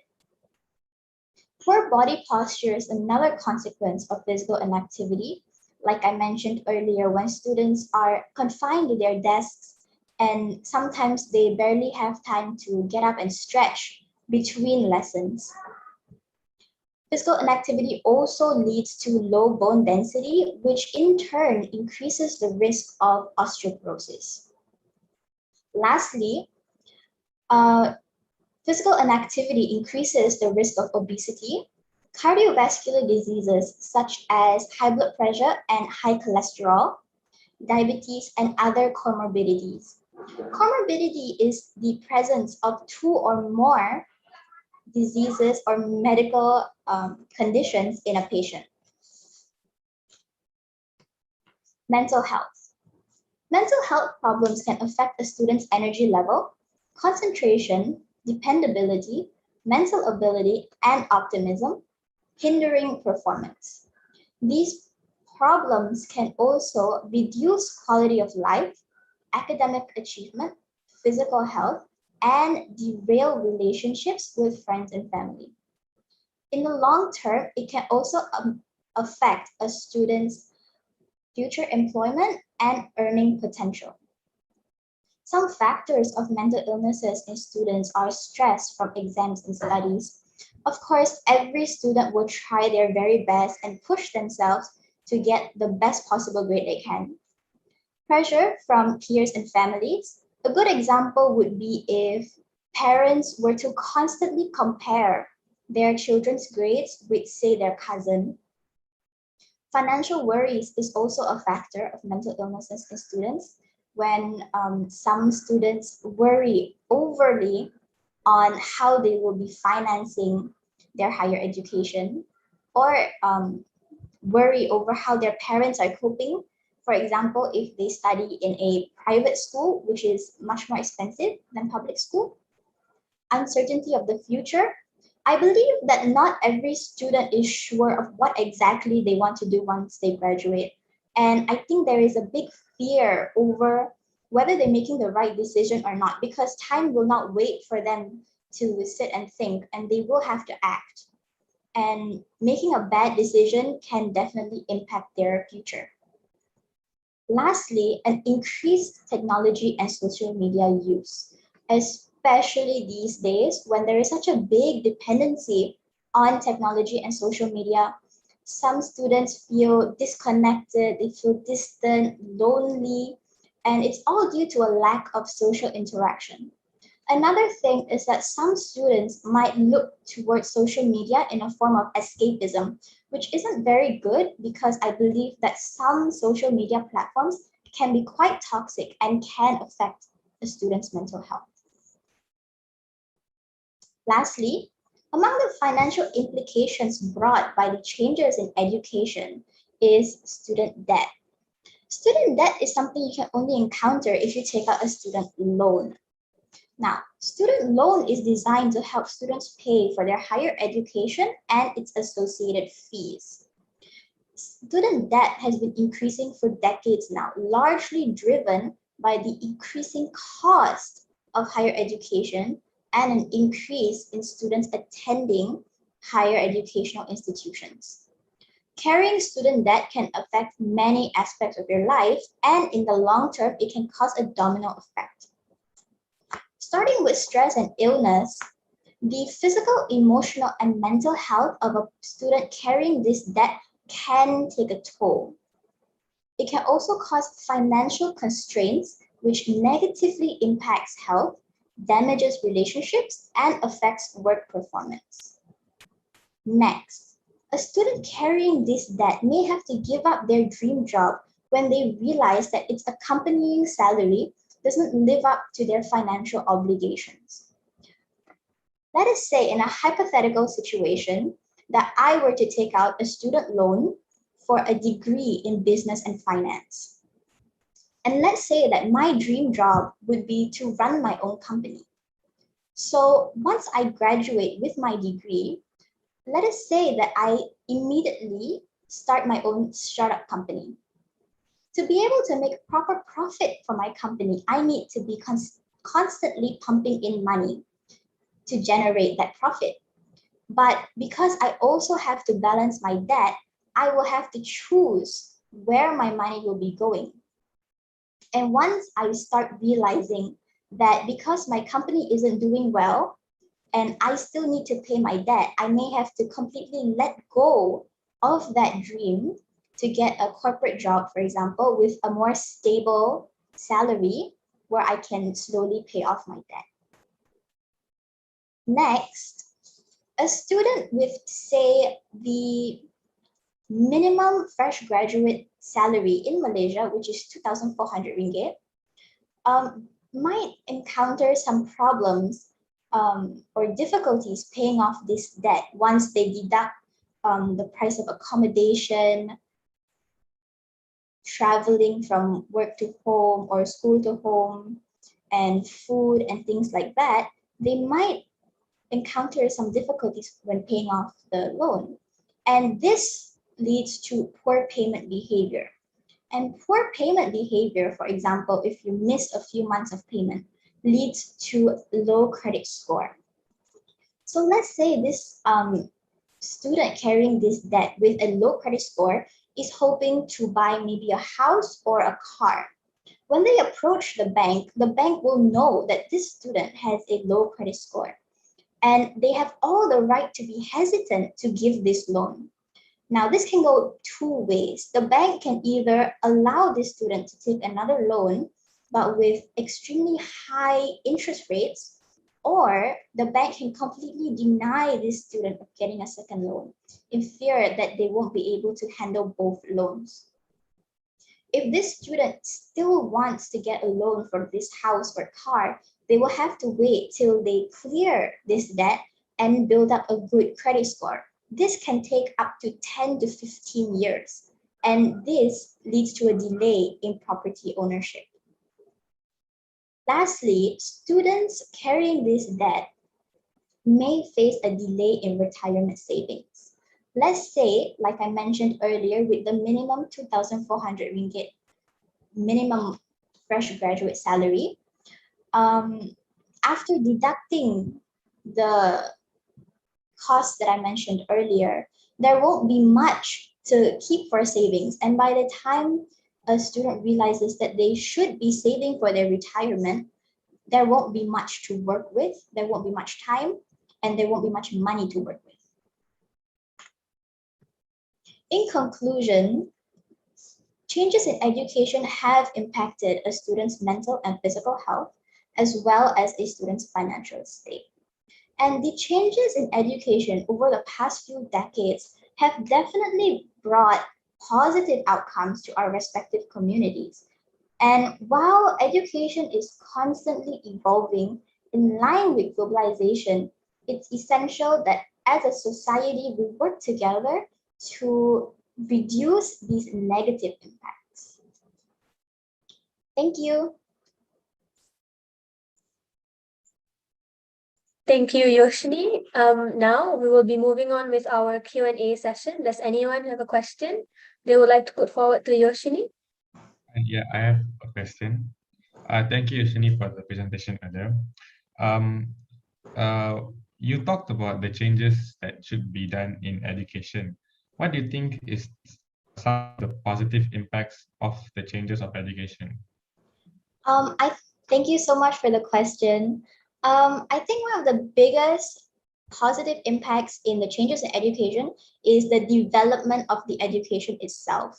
So we know that back in the day, we used to focus on basic subjects like language and then the basic math and science.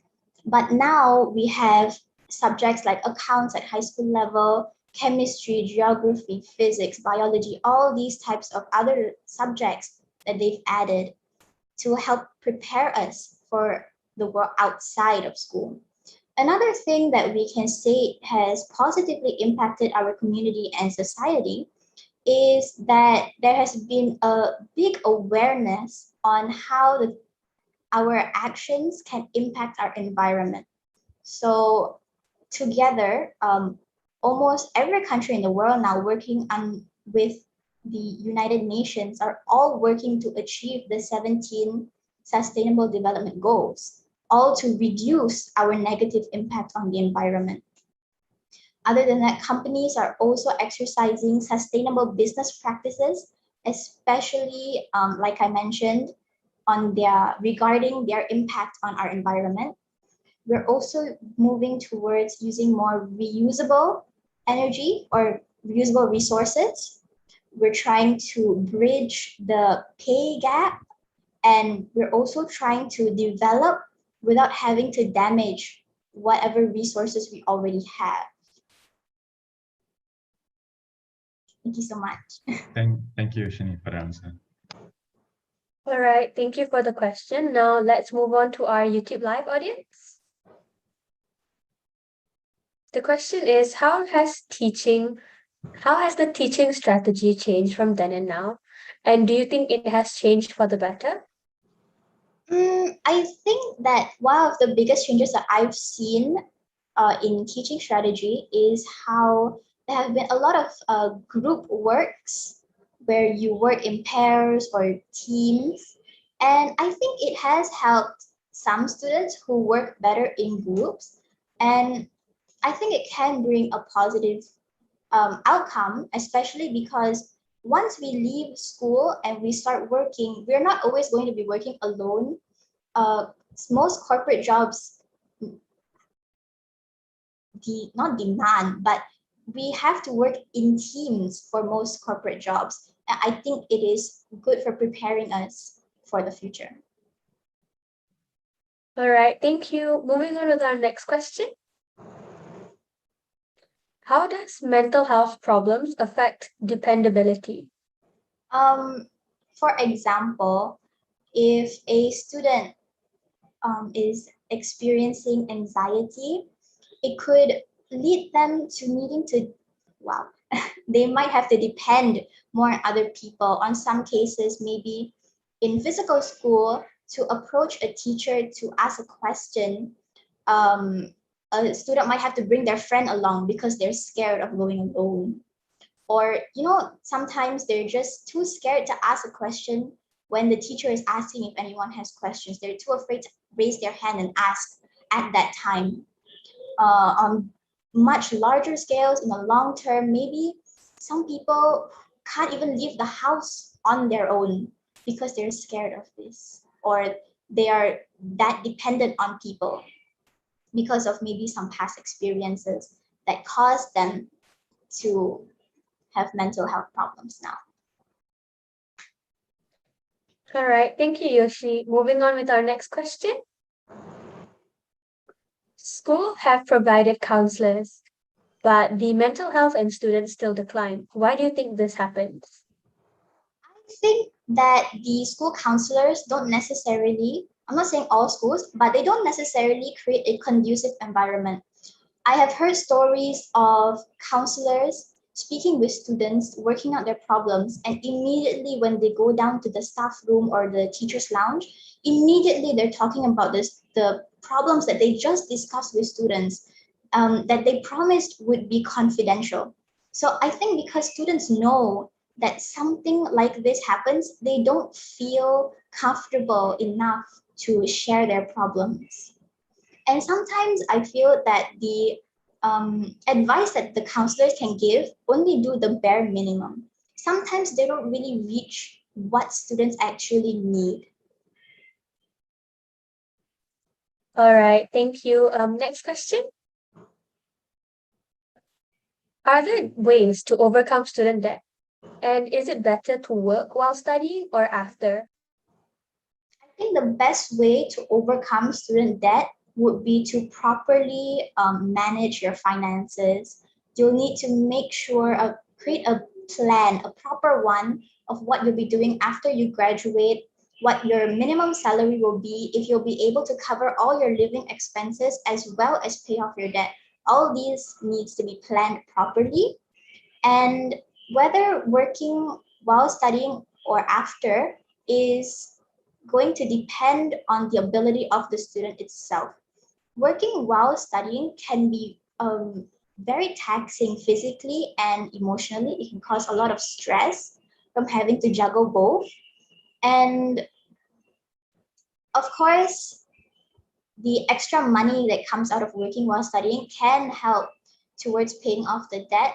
It really depends on the student whether they want to study during or after or if they want to work during or after studying.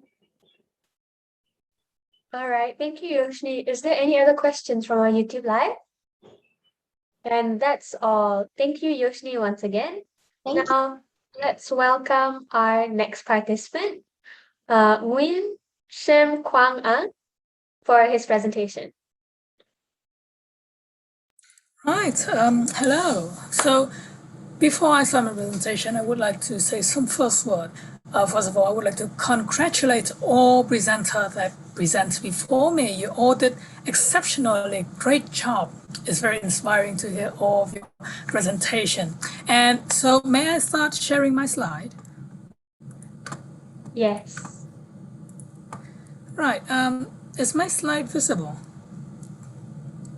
I hope yes, it's it is. Right. Thank you a lot. Right, so. Yeah. Ryan, could you please put your slides in full screen? Yeah, sure. Yes, thank you. Technical. Thanks a lot for reminding. Now, although I believe we all came from different countries and cultures, we grew up with different experience. However, there's this one story, one short story I believe all of us has heard before. No, it's not the story of princess or dragon, but I know that we all know the story of how our parents and elders go to school every day. It was a tough time, my father used to say. The street is bumpy and rocky. It's really hard. And frankly, I can confirm that. The street back then was not as developed as today. It's really rocky and bumpy, as my father said. And now, looking back, I am very grateful that I'm actually born in 2006 rather than in 1980 with smooth asphalt and concrete cover road. But the way we go to school, the path to school has changed a lot, has evolved, has become very smooth. But has our school evolved that much? Has our school changed like the street we walk on? Good afternoon, ladies and gentlemen. I am Nguyen Cheng Wang An from, and please call me Ryan, from Lauren Essing School in Vietnam. And I would like to present today about how little has education changed over time. Right, now before we go anywhere, let's first talk about what is education for. Now, in my opinion, sorry for the title, in my opinion, education is a preparation for the real world. We study so that we can understand what challenges, what hurdle we may face in the future. But I'm not the only one who say that.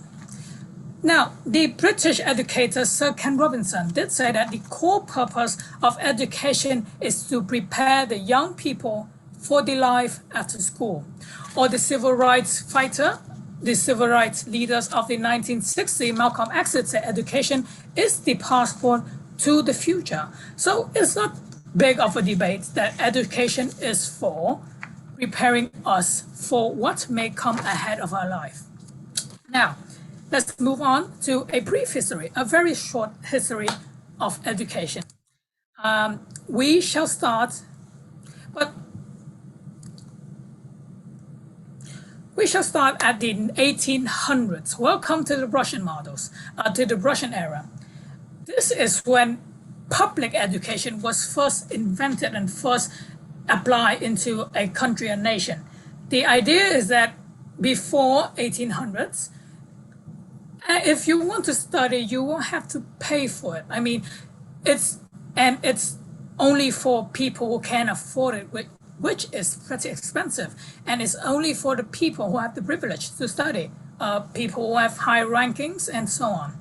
And in 1800s, the Russians has created a model that was funded by tax rather than by student paying the fee.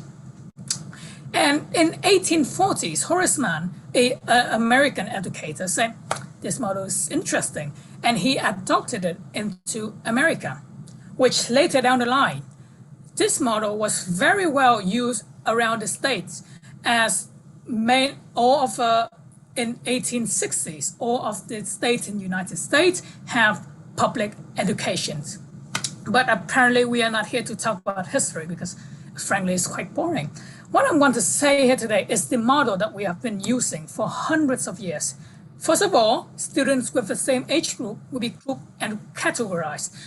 We all understand that. For example, a 10 years old will be in the 5th grade, a 11th will be in the 6th grade, the 12th would be in the 7th grade, and so on and so forth.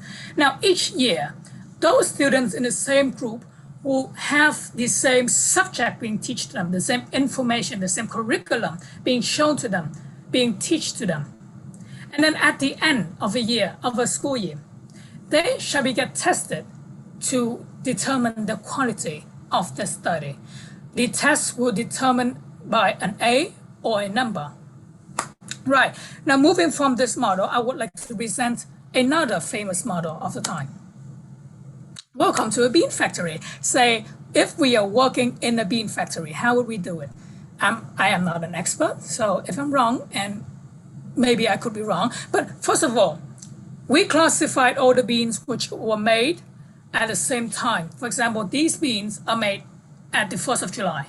We group them up, categorized by them date, manufacture date, and down, and they will push in an assembly line, which they will get the same treatment, the same salt, the same planches, and they will be canned the same way. And at the end of the line, they will get test for the quality. Oh, this is a good bean and this is not so good. That is the idea. Now, I would like to ask a question. Do you see the familiarity between these two models that I have presented? Frankly, and strangely, there is. We students have been categorized up, has been treated the same all 100 years, and lastly being tested for the quality. Now, we cannot say that students are the same as we. No, students are something better, something more important. Students, each of students are the hearts of the future society. But frankly, why are we treating them like beans? Now, please take a look at this picture. All of these are students from my school. They all look different. They all have different minds, and research can tell you that every human being have different minds, have different concepts, different way of thinking. But why are we treating them all the same? All of these people have different interests, have different aspiration for the future. But apparently, we are pushing them into frame, cookie cutter frame. Now, back in the 1800s was the near end of the Napoleonic Wars with the Russians, and they need to create an army. And the 1840s was the time of industrialized age, which factories, people need factory workers. But now it's not industrial nor war. Now we are in digitalized age. And we are not in need of more workers. No, we need more innovators. So that concludes the first problem I present with the education system, the outdated industrial model. Now let's move on. Now, please, in order for me to keep going on, please join me in this short activity. Please close your eyes and imagine, picture your classrooms in your mind. You got it yet? Right, now please open your eyes and tell me, does it look some way like this? Obviously, some sort of table arrangement are different, and all the accessories and boards and other stuff and the chairs table are different. However, the core concept is rows and rows and rows of tables, nice and neat. Is that true? How can I know this? Because personally, I am studying in that environment too. And this environment, this studying environment has been for over 100 of years and have not changed, which is strange when we consider how much our phones has changed. It's come from a big chunky block into the small thing I'm using to record this presentation.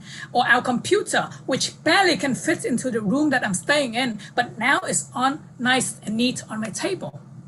But why has our classroom not changed? Why has the visual of our classroom not changed? Why have the concept of classroom not changed for 100 of years?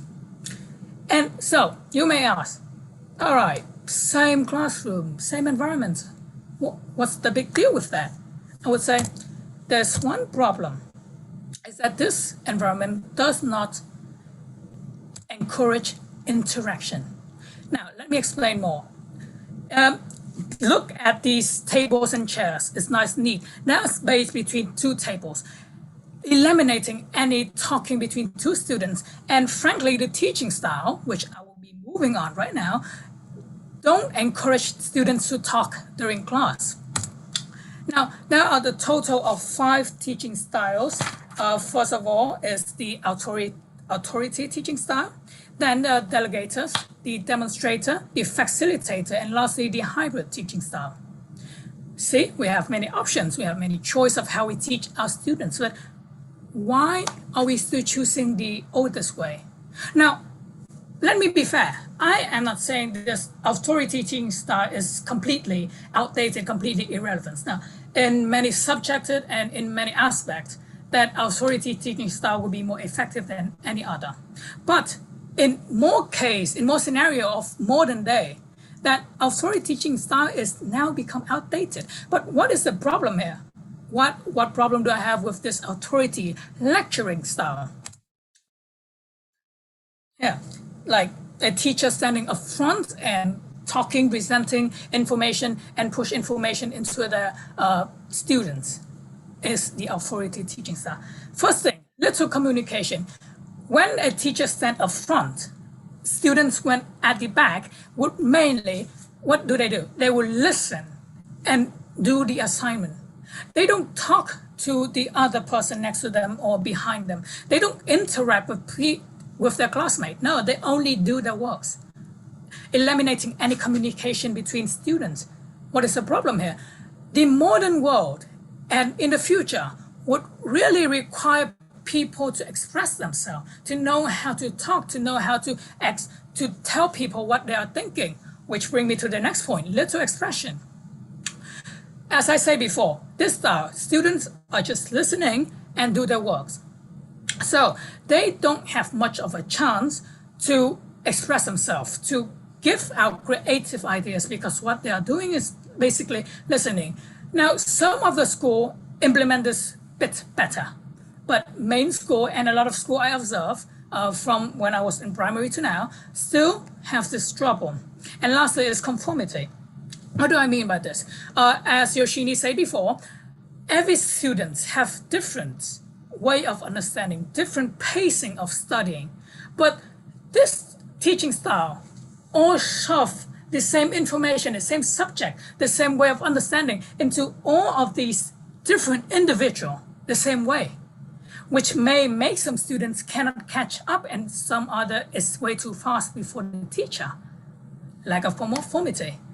So, which in short is the same teaching styles and the same environment has not changed. Now, a short sum up is the outdated industrial models and the unchanged teaching styles and environments. Now, you may ask that, are there any solution or are you just here complaining about system? Yeah, I do have some proper solution. First of all, the idea here is to rework our education system, but in what way? I believe that we have to embrace individuality because each student is a different individual, have different mind, have different mindset, have different way of thinking. So we should let them be individual rather than conform them into a cookie cutter frame. And next, I believe that we should let our students be more in control so that they can voice their opinion more. They can be more, they can express their personality more. They can be more creative. But however, and you may ask that, how is this possible? There are basically 35 in my school, 35 students in a class. How can you embrace individuality? Well, I would say it is possible. Finland, Khan Academy, all of these are well-known education system has embraced individuality. They don't have a single right answer, no. They let the students learn at their own pace, learn at their own interest. However, we all know that. But the one thing I rarely hear anyone talk about, and it's not involving our teachers, but it's rather involve us as students. I believe us students should take our opportunity to speak. We should be more active in our classrooms, and we should be there to voice our opinion. We cannot just, because sometimes when teacher give us the chance to speak and we don't speak and we blame our teacher for not letting us speak is absurd. Sometimes we have to take that chance to voice what we are thinking, to let our classroom have more personality. Now, in conclusion, education, as many people believe, and also do I, is one of the most important aspects, if not the most important aspect of a country or a nation. The future depends on students like us and students everywhere in the world because students are the core of a rising community.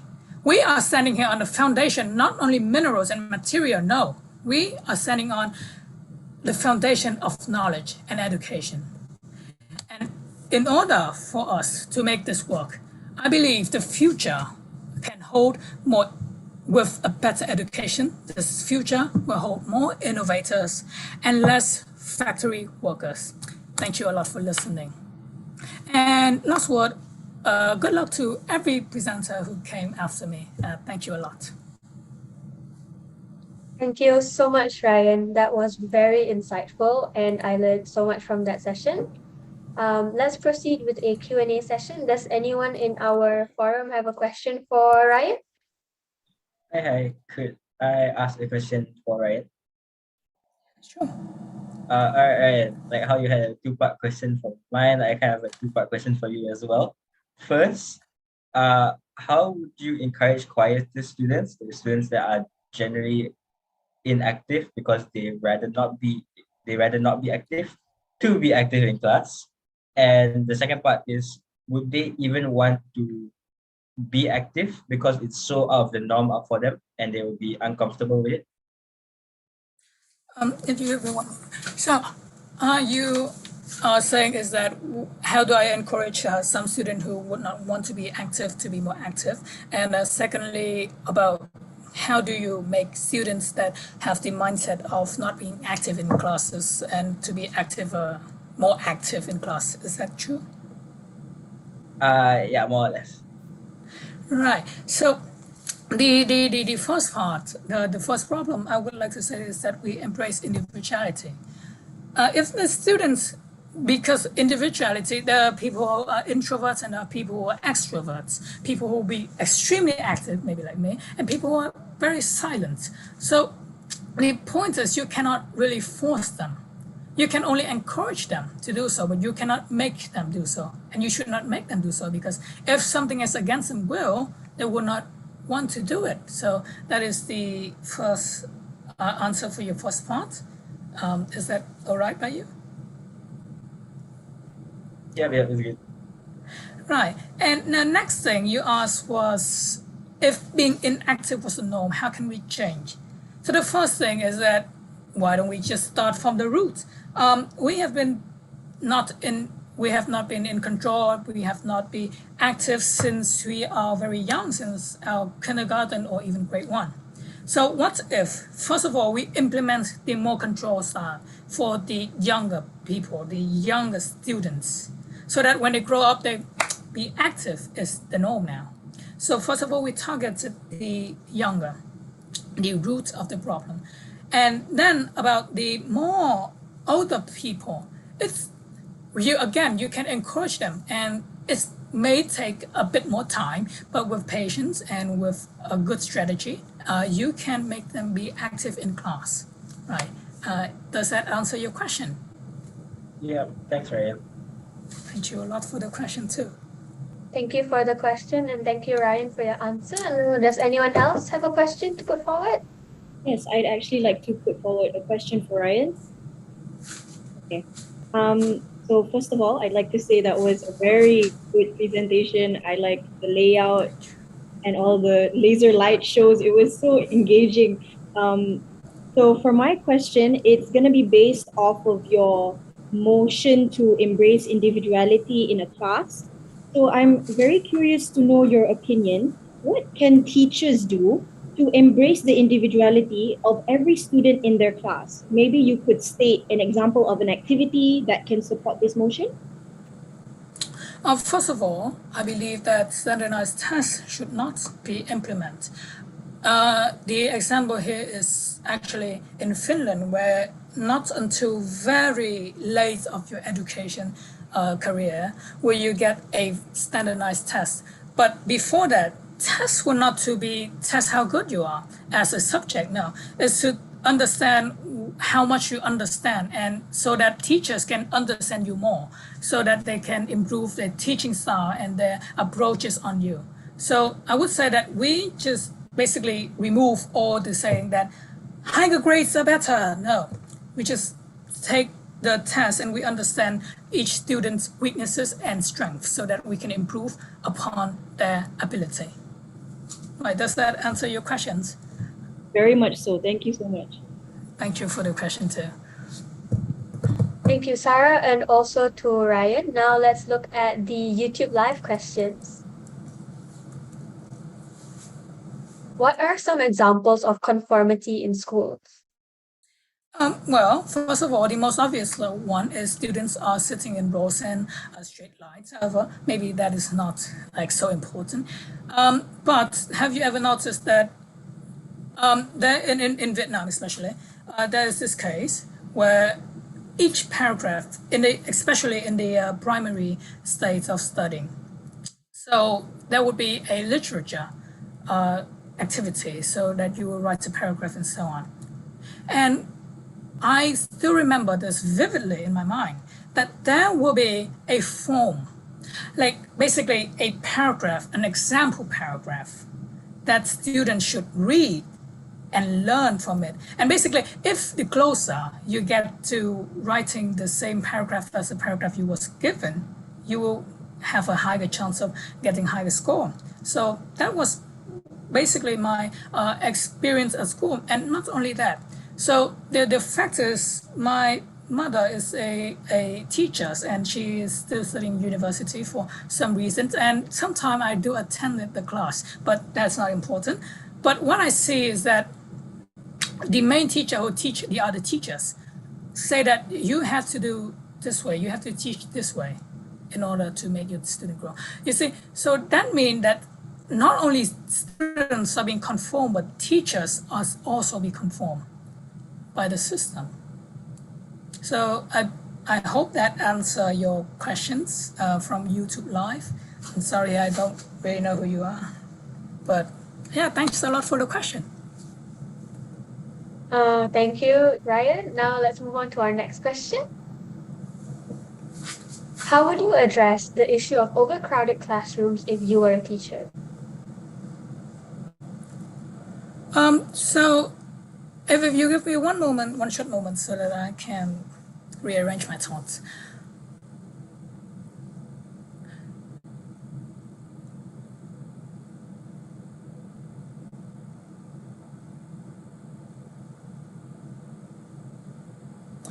So as I see a lot of schools in Vietnam, and some basically my school, the way we would do overcrowded in one classroom is that we split into more classrooms. So that means that there will be more classrooms which require more teachers. Now this brings me to the point that I also read a lot of research about, but the thing is, the wages and the salary of our teachers have not been so that they can use the salary to help themselves. Basically, the wages little to their needs, which make teachers to basically abandon the teaching career.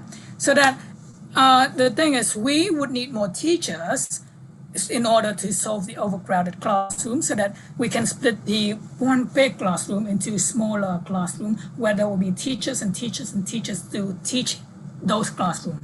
And in way that we need more teachers is that we treat teacher more respectfully. We respect their contribution, because frankly, teachers is as important as doctors, I believe. Why? I hope that my answer will answer your questions from YouTube Live. Thank you, Ryan. So I think we have one more question from our YouTube Live. Sure. Do you think that in primary educations, morals and attitudes towards studies can be changed? If so, should education in primary schools be shifted in that direction? If I am understanding this right, is that should we change the way we teach morals and behavior studies in our primary school? So now, there is one thing that I find interesting and basically a bit great about this industrialized education system, is that at the first time when Horace Mann wanted to implement this, his idea was to create a society that is civilized and egalitarian.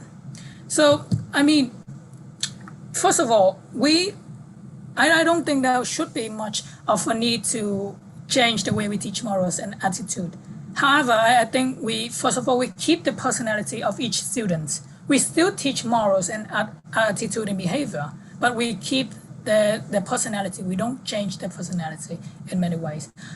So yeah, a bit is not really good answer, but I hope that satisfied your questions. I'm really sorry. This is a tough one, actually. Yeah, I agree. I wouldn't have an answer for that too, or at least not at the moment. So I understand. Let's move on. We have a short 5-minute break now, so everyone can go and relax and get some water, and we will see you shortly.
Welcome back, everyone. I hope you all had a good break because now let's welcome our next presenter, Gulam Fatima, to give her presentation. Thank you, Zainab. Am I allowed to share my slides? Yes, please.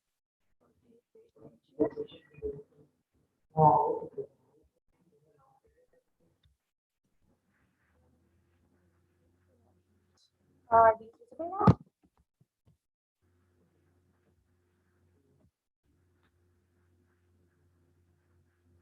Hi, please let me know if you can see my slides. Okay, great. Hello everyone, to all my fellow forum participants, to our live stream viewers and the respected SAEYLS committee. I hope you're all having a good day. I am Ghulam Fatma representing FG Postgraduate College, Rawalpindi from Pakistan. Today I will be discussing my views on the topic education then versus now. And the topic I've chosen to present on is the remodeling of education over time. So, for the past thousands of years, we have come a long way in efforts to learn more about the world we live in.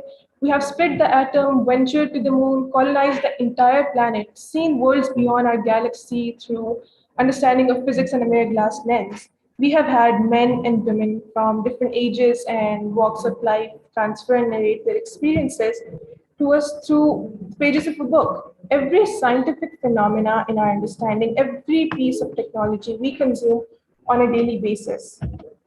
All of this, all that our species knows today or understands, it is a result of thousands of years of learning and knowledge and preservation of that accumulated knowledge. So any person present here today or watching us knows the importance and significance of knowledge, of learning and of education. So today, I would like to discuss the past, the history of education, the present, current meaning of education, and how things have changed over time. Hopefully, this small dive into a lesson of history will leave you in awe just as it has left me. And it will nudge us to cherish the achievements we have made so far because this transformation of education, I think it deserves recognition. I'll try my best not to make this boring for you guys. So let's take a look at the timeline of education. Right. So what was the scenario back then for the civilizations yet to form and the primitive people? So the term education was viewed in primitive cultures as cultural transmission. A primitive person's culture was was a totality of his universe. And the purpose of learning back then was to guide children to become good members of their tribes and communities. The main emphasis was on citizenship and social learning, as the prehistoric man was concerned with the growth of individuals as tribal members, and they focused on collective growth and survival. And being humans, the social creatures that we are, they lived and moved in tribes, just as we do now in the modern day. So their learning did not usually include practical subjects. Instead, it consists of a whole set of cultural values, tribal religion, myths, philosophy, history, rituals, and other knowledge or basic skills. They learned to survive the weather, they made sense of the stars and navigated the lands around them. They learned to hunt and make safe space for themselves and nature. So these basic set of life skills, they constituted the whole concept of learning for their generations.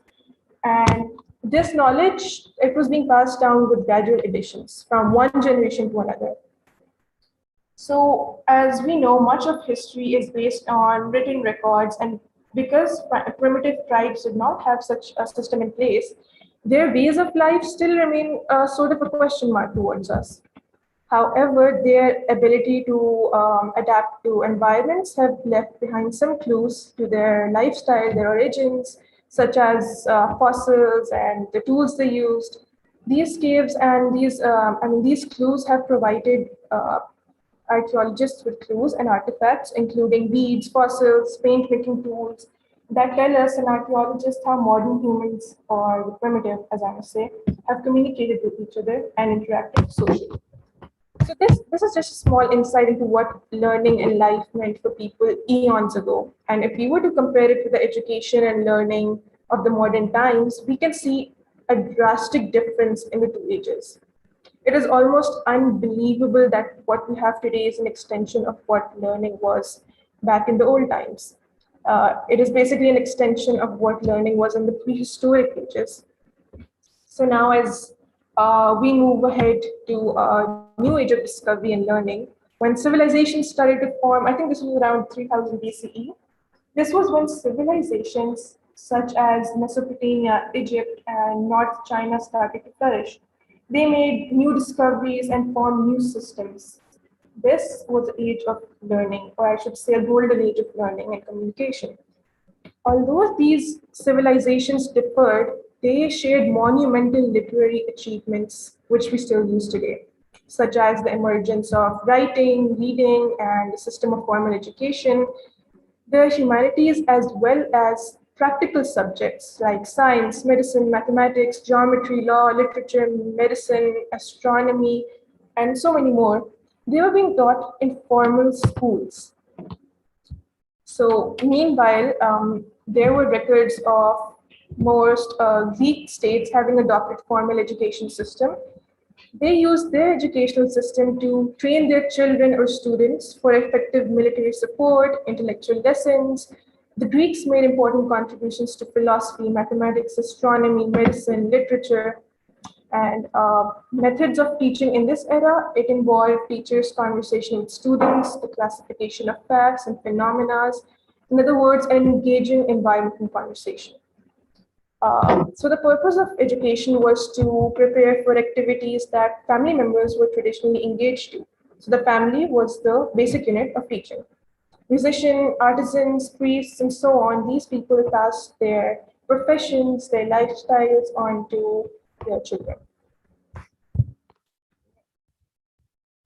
So skipping a few ages ahead, the first colonial college, Harvard, was established in 1936. And a few years later, other schools such as Yale, Princeton, and Brown were established.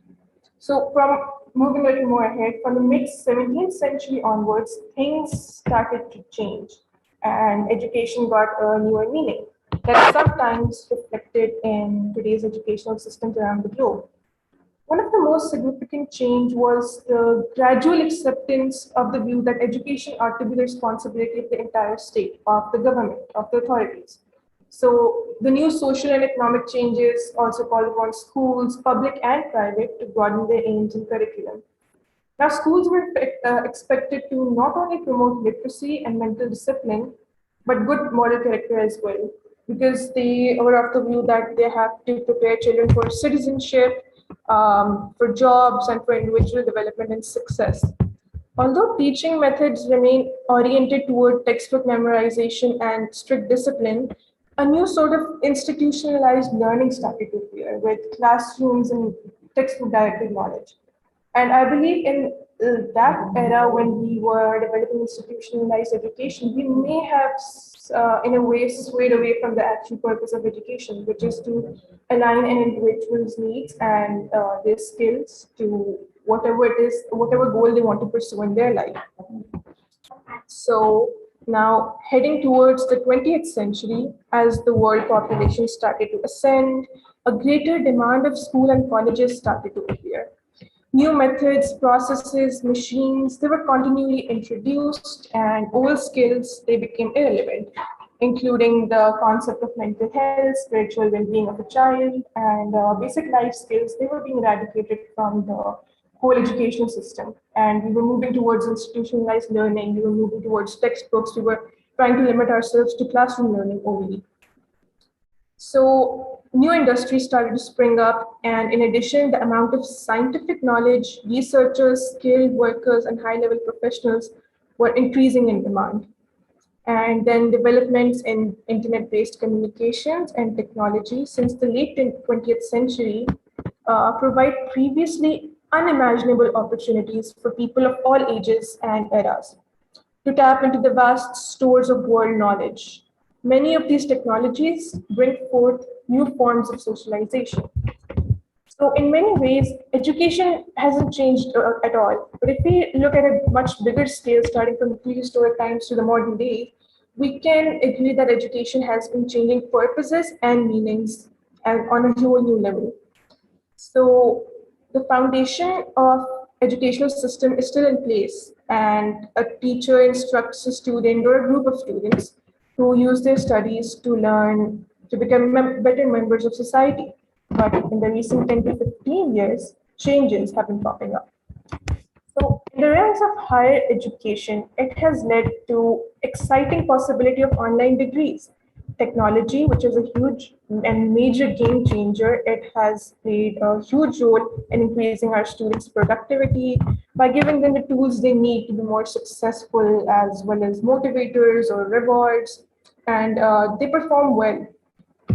So this in turn reduces wasted time, energy, and money while encouraging and rewarding hard work.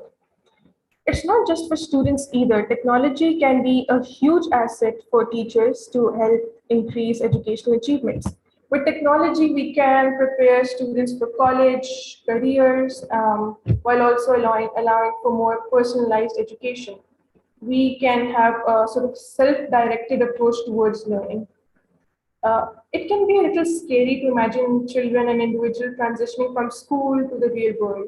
But technology, it can help us prepare them with the right knowledge and skills to make that transition as frictionless as possible. Technologies and advancements in online learning that has a promise to bring people together to share knowledge and life experiences.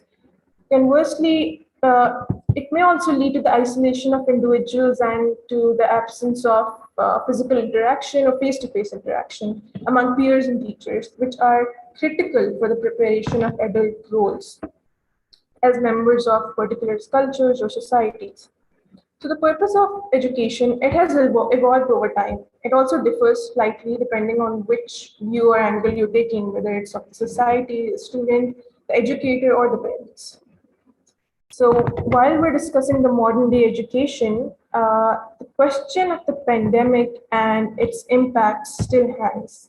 And while we don't know for sure what the pandemic or its impacts or what its impact is going to be, or what it means for the future of learning, we only have a few ways. We only know of a few ways it has affected our growth. So the COVID-19 pandemic, it has created the largest disruption of educational systems in human history, affecting nearly 1.6 billion learners in more than 200 countries. Closure of schools, institutions, and other learning spaces, it has also impacted more than 94% of the world's total population. And school time also, as we know, having physical interaction, school time raises social skills and awareness, besides being fun for children. Now we have been, you can say, bereft of all of that. So there are economic, social, and psychological repercussions of the life of students while they're away from the normal schedule of schools. Although there have been overwhelming challenges for educators, schools, and institutes, and the government regarding online learning, but from a different angle, if you consider a different perspective, there are several opportunities created by the COVID-19 pandemic for the unprepared and the distant plans of implementing e-learning, especially in areas where online learning has never been experienced. For example, developing countries such as mine in Pakistan and other areas within a country where technology does not exist or it's not as persistent as it is in developed areas. So the use of online platforms such as Google Classroom, Zoom, virtual learning environment, and social media, and various group forums like Telegram, Messenger, WhatsApp, WeChat, and all of that, we have explored and tried teaching and learning for the first time virtually. This can be explored further even after face-to-face teaching resumes, and these platforms can provide additional resources and coaching to learners. So in conclusion, we have come a long way of forming and remodeling education for ourselves. The past is evident of how we keep evolving intellectually, and I'm sure we have got new direction to head towards from here. And as human beings, we have a permanent thirst for learning and knowledge, and I'm sure it will lead us to newer horizons. So with that, we come to the end of our comparison of education of the past versus now. And please feel free to ask me any questions as I wrap up my presentation. I would really appreciate that. All right, thank you so much, Fatima. Now let's start a Q&A session. Does any participant have a question for Fatima?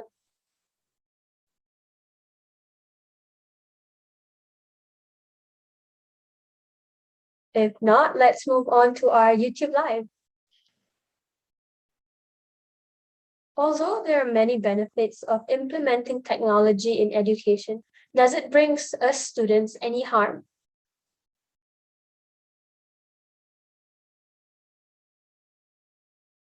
Fatima, I think you're muted.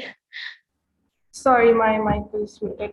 So I was saying that there are pros and cons to every new approach or every new method we're going to introduce in the educational reforms. But I think there are some major cons towards online learning. For example, like I said, students are they're stripped of physical interaction with their peers, and there's nothing as as good as forming a physical relationship with your teacher. Having that sort of environment where everyone is learning around you, or where you are exposed to students and you're forming socialization skills, I think that is a major aspect we have to consider when we're shifting towards online learning. And technology also exposes us to different kinds of, you can say, distractions, or it can lead us to harmful places on the internet. So there are pros and there are cons to this technology implementation of technology in education. It does bring students harm. Thank you, Fatima. Do we have any more questions from our YouTube Live? That's all. If that's all, I have a question to put forward to Fatima. Yes, sure. How does technology affect the efficacy of online education compared to physical education? I'm sorry, could you pose that again? How does technology affect the efficiency of online education compared to physical education? Right. How does it? Okay. So let me give you an example. I never really experienced or experimented with online learning before we were introduced to COVID. So after I got into that flow of connecting to Zoom classes, I realized that online learning was much more efficient for me. So I can say that it depends on every person, and every person has different ways of learning. There are different methods of learning something or researching on your classwork or homework. So it may be efficient for some people, considering that every answer is at the fingertips, or everything is accessible to you with just a tap away. But in some conditions, you can say on a larger scale, education in classrooms may be a better option. Yes, online learning is efficient because it's where it's not that time taking. You can take out the time it takes you to travel to college and come back, or the whole idea of learning is that that everything around you is accessible to you. So it may be efficient for some students, but at the same time, like I said, it depends on every person how they learn and how they use the internet, or how they use the whole schooling environment to you can say fuel their needs for education. It depends on every person how they view the efficiency of online learning. All right, thank you for your answer, Fatima. Thank you, Does Sunita. anyone in this forum have a question, or we will be moving on? All right, no questions now. Let's move on to our next participant, Dominique Jingfang Decker, to give her presentation. Unfortunately, Dominique has some technical difficulties, so our tech support team will be screen sharing her video, and we will all be able to engage in a Q&A session after the video.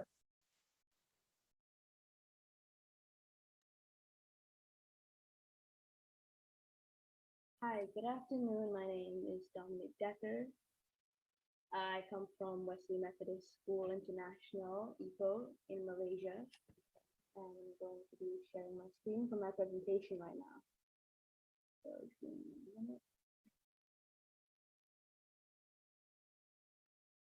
Okay, so This is my presentation on education then and now, students' perspective on education's relevancy.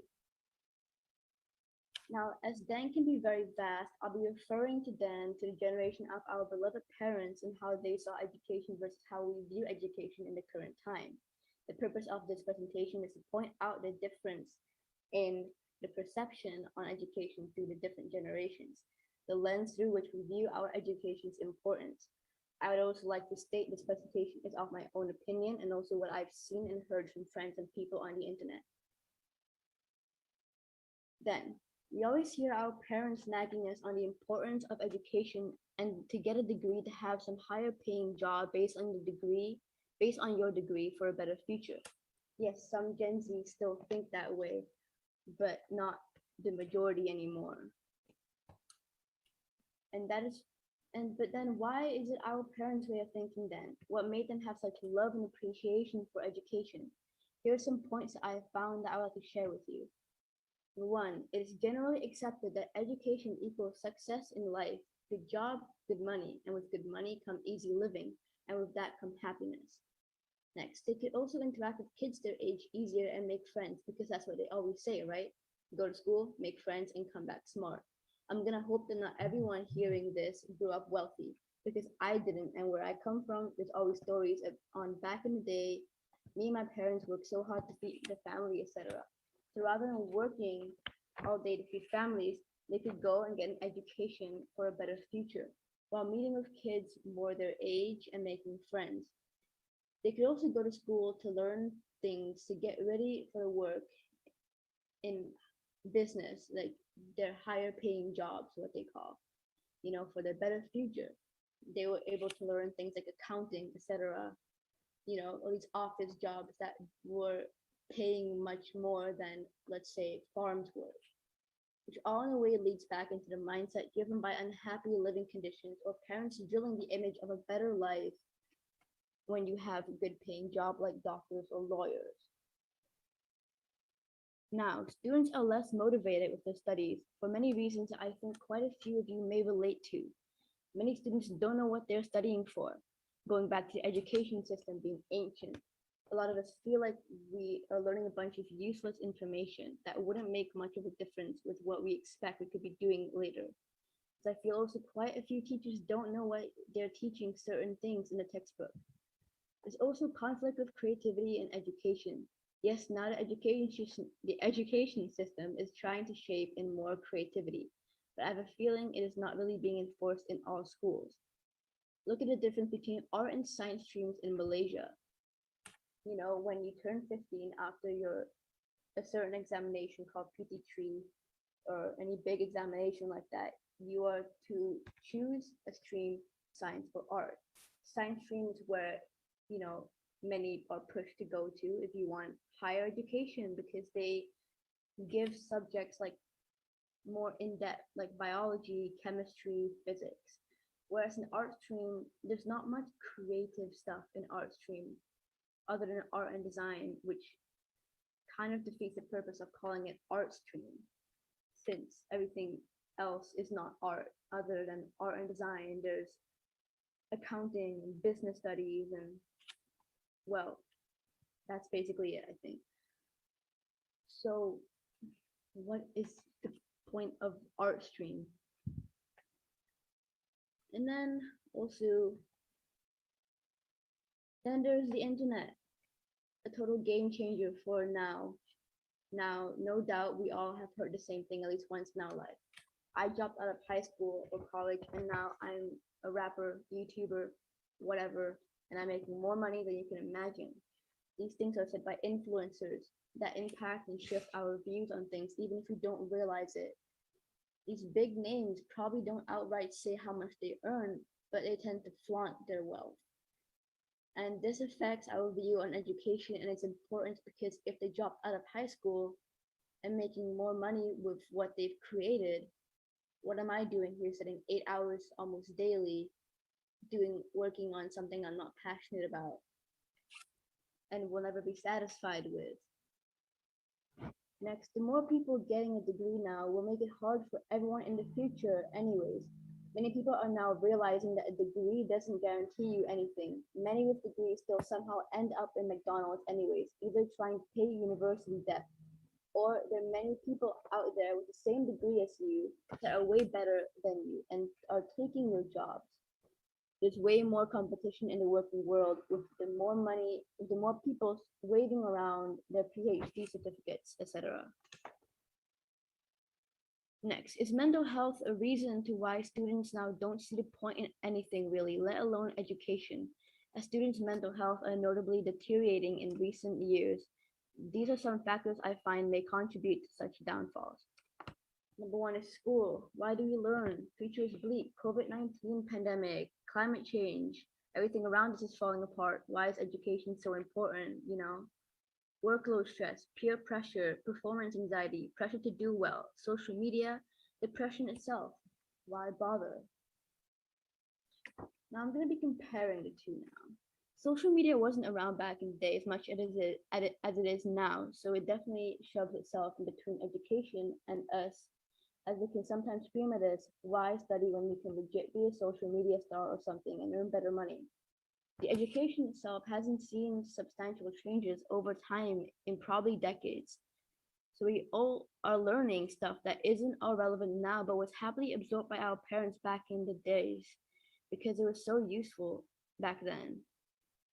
Many deem education as a bore and a chore because we literally don't know what we want, and we want to do many things, and education in many times are in the way of that.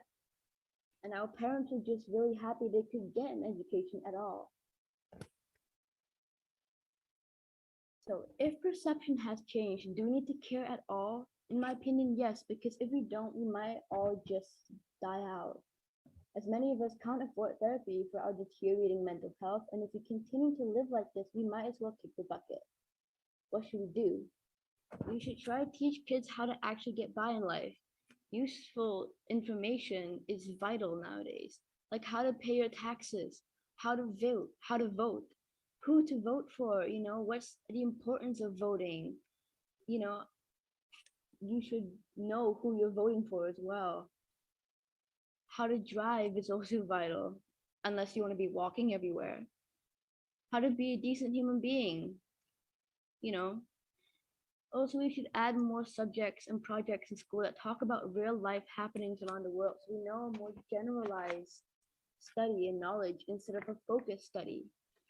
Offer more creative classes as backup plans for students with less academic ambition but greater engagement in the happenings in the real world. These are all really vital in life nowadays, and I feel sometimes more vital than a really good education,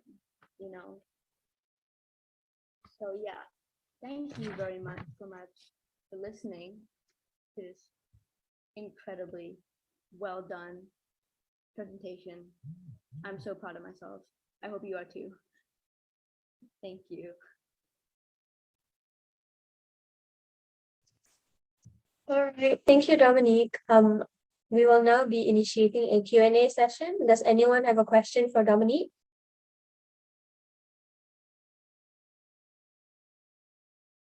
If not, let's move on to our YouTube Live.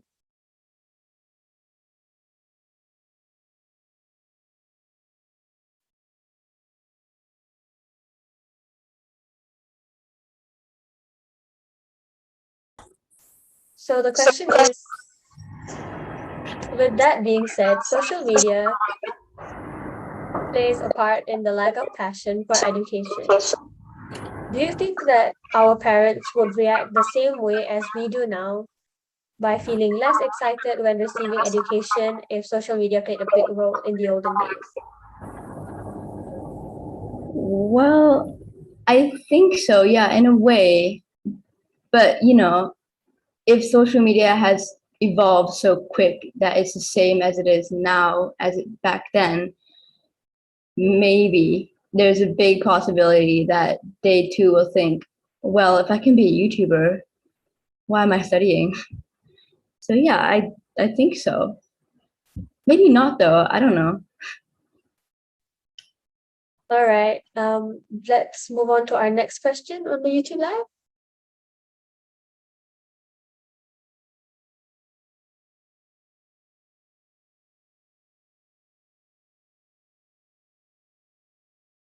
I think that's a repeat of the question. Let's check if we have any more questions from the YouTube Live.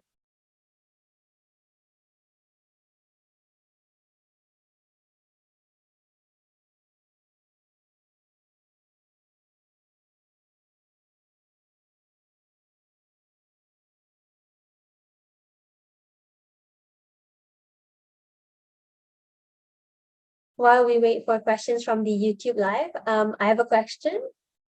Do you think by offering more artistic subjects that we will decrease the academic influx due to people being concerned that they aren't able to excel academically?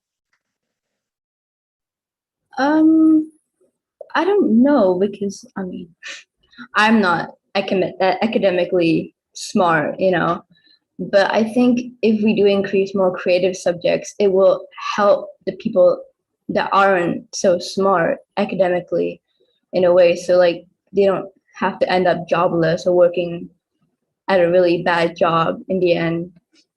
But I don't know if it'll affect the smarter people because there are really gifted, smart people out there, big brains, and some not so big brains. But yeah, I don't think it'll affect it because it'll just balance it out a little bit more and make it more fair for both sides of the party. All right, great. There's another question from the YouTube Live. It says here, a lot of times stuff like paying taxes or driving is something you learn along the way. What do you think about this? I get that, people expect your parents to teach you how to drive, but what about the people that didn't grow up with, having a really supportive family or family at all? Where do they learn how to drive? Will they ever learn how to drive? I don't know. And, paying taxes, same thing, you expect your parents or people around you to teach you that. But what if even your parents don't know themselves really? Like feminine care, if I might add. My mom didn't know anything, so I had to figure it out myself. And it can be hard sometimes. All right, thank you, Dominique. Let's check if there are any more questions from the YouTube Live. Being said that social media plays a big part in the lack of passion for education, do you think our parents would feel the same way we do now by feeling less excited when receiving our education because social media plays a big role? 1 minute, let me understand the question.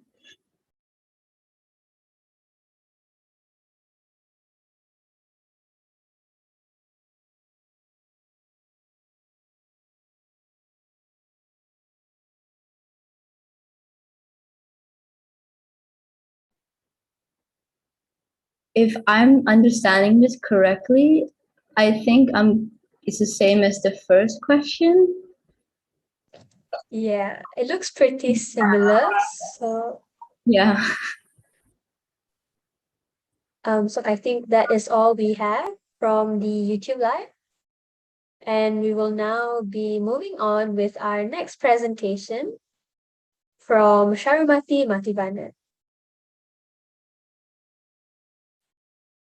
Could our tech support team please help Sharumati to screen share her presentation? Yeah.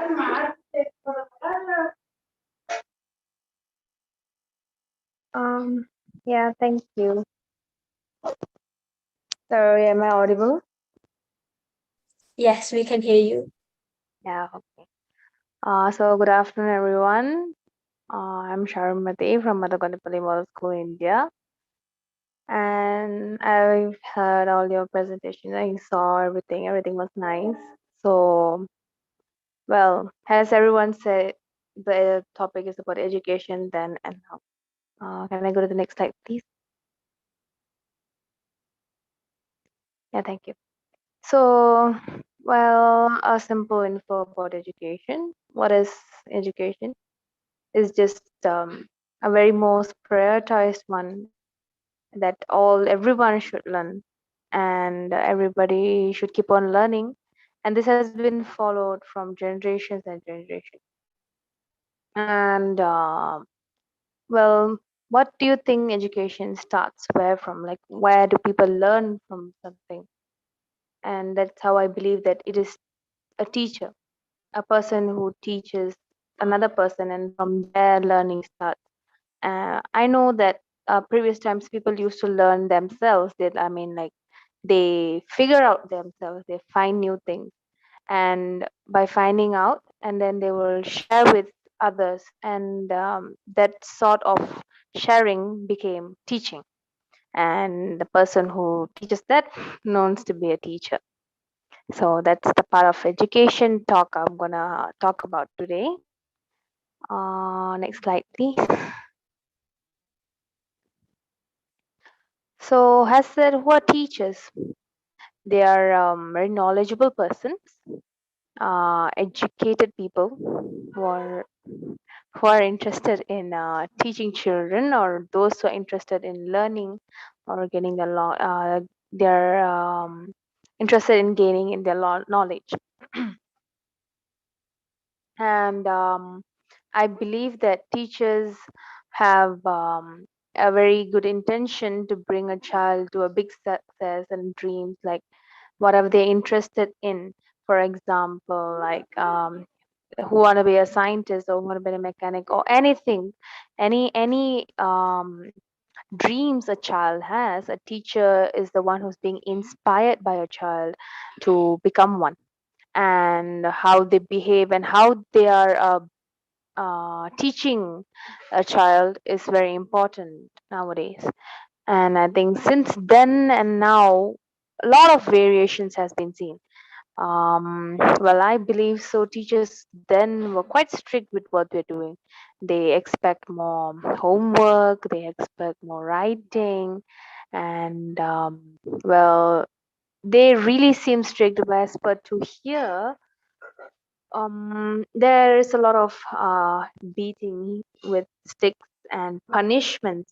We might know we get punished for like certain mistakes we have done, but nowadays I think those are just simple ones and not that painful. But those times were quite bad. People here, which mean teachers here, behave quite rude and arrogant towards their children, and learning is being stopped. Like children's tell their parents about what their teachers are doing in school, and because of that they are not being allowed to go to school. Like they're being stopped from school, and from then they end up being uneducated. So that's one of the reason why some people are not getting educated. And they get frightened of what might happen if they go to school and get beaten by teacher. Obviously they cannot survive. Like there were cases where students are not able to tolerate such behavior of teachers, and who knows what might happen, right? So let's see in detail what is said about today. Next slide, please. Yes, as I said, teachers were known to be in a respectable position. They are known to be a very knowledgeable person. They know a lot of stuff. They think that they are the ones who know everything. And here, as per to my country, they show a lot of respect, and they even bow when a teacher walks by. So that much of reputable position is being a teacher. And yeah, they are very strict with what they're doing. And I believe my parents and grandparents had a very bad time during their childhood days, and I have heard about it. And when I was young, I still heard that time that their children are being beaten and punished for simple mistakes, for like not doing homework. I know that I've studied in Singapore, and I know that for doing wrong things, I'm not doing my homework. I will just say to my teacher that no, I will report it tomorrow, or I'll be having a detention. Just the time is being delayed. That's it, and which is not painful, right? But the past then teachers keep on force on their children to do their work, and which is really, really, really not tolerable, and children face a lot of stress issues, and teachers from then, that teachers won't say much about themselves and their teaching to the public, and what parents think that whatever the teachers does is good for the child. So that much of painful incidents have happened in those times as per to our country. But in Singapore, it's just as per normal. Like they treat children as their own friends, their own child, and the learning goes as smoothly as well. And next slide, please.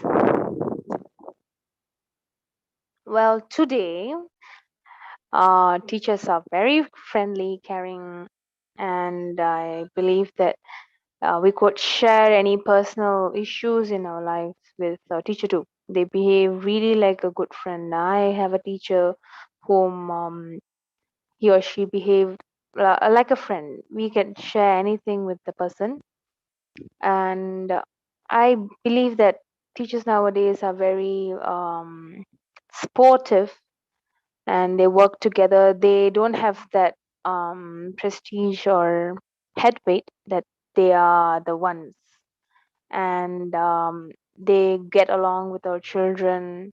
They mingle, they play games, they have this mindset where they want to know more about themselves by getting know each other with the student. So in that way, they will be able to know like how to get the thing know better. Like if they want to teach something about teamwork, for example, they could reach the children in a easier way. So those are learning tactics that they will get to know a teacher as a teacher. So those things are quite important in a student's surrounding. Well, has said, we need, as a student, we need a calm and peaceful environment for study. And we also believe that a teacher, a good teacher who has very good teaching skills will make the class more engaged and more fun. And you understand what I mean, right? Like where we have this particular teacher who might we feel, this is the class I'm gonna enjoy, and you know that you will score in that subject really well, and that's the point of feel we get when we see a good teacher. So that should be in our minds, and we will be very sure that the person who the teacher who teaches well, we would score well, like high marks in that subject, and then we go towards that field. Like if it's biology, then we go for a medical line or something, and then we will not focus on others. Like our ambition become changed. So that in that way we should understand that a teacher, being a teacher, is not easy, and teachers have a very great role in a student's life. Next slide, please. Yes, as I said, so environment is very important of a student with a good teacher. A teacher should be in a perspective where they are able to understand what a student is thinking and what a student is need in any point of view, like studies or their aesthetics or anything, or whatever their interest may be in.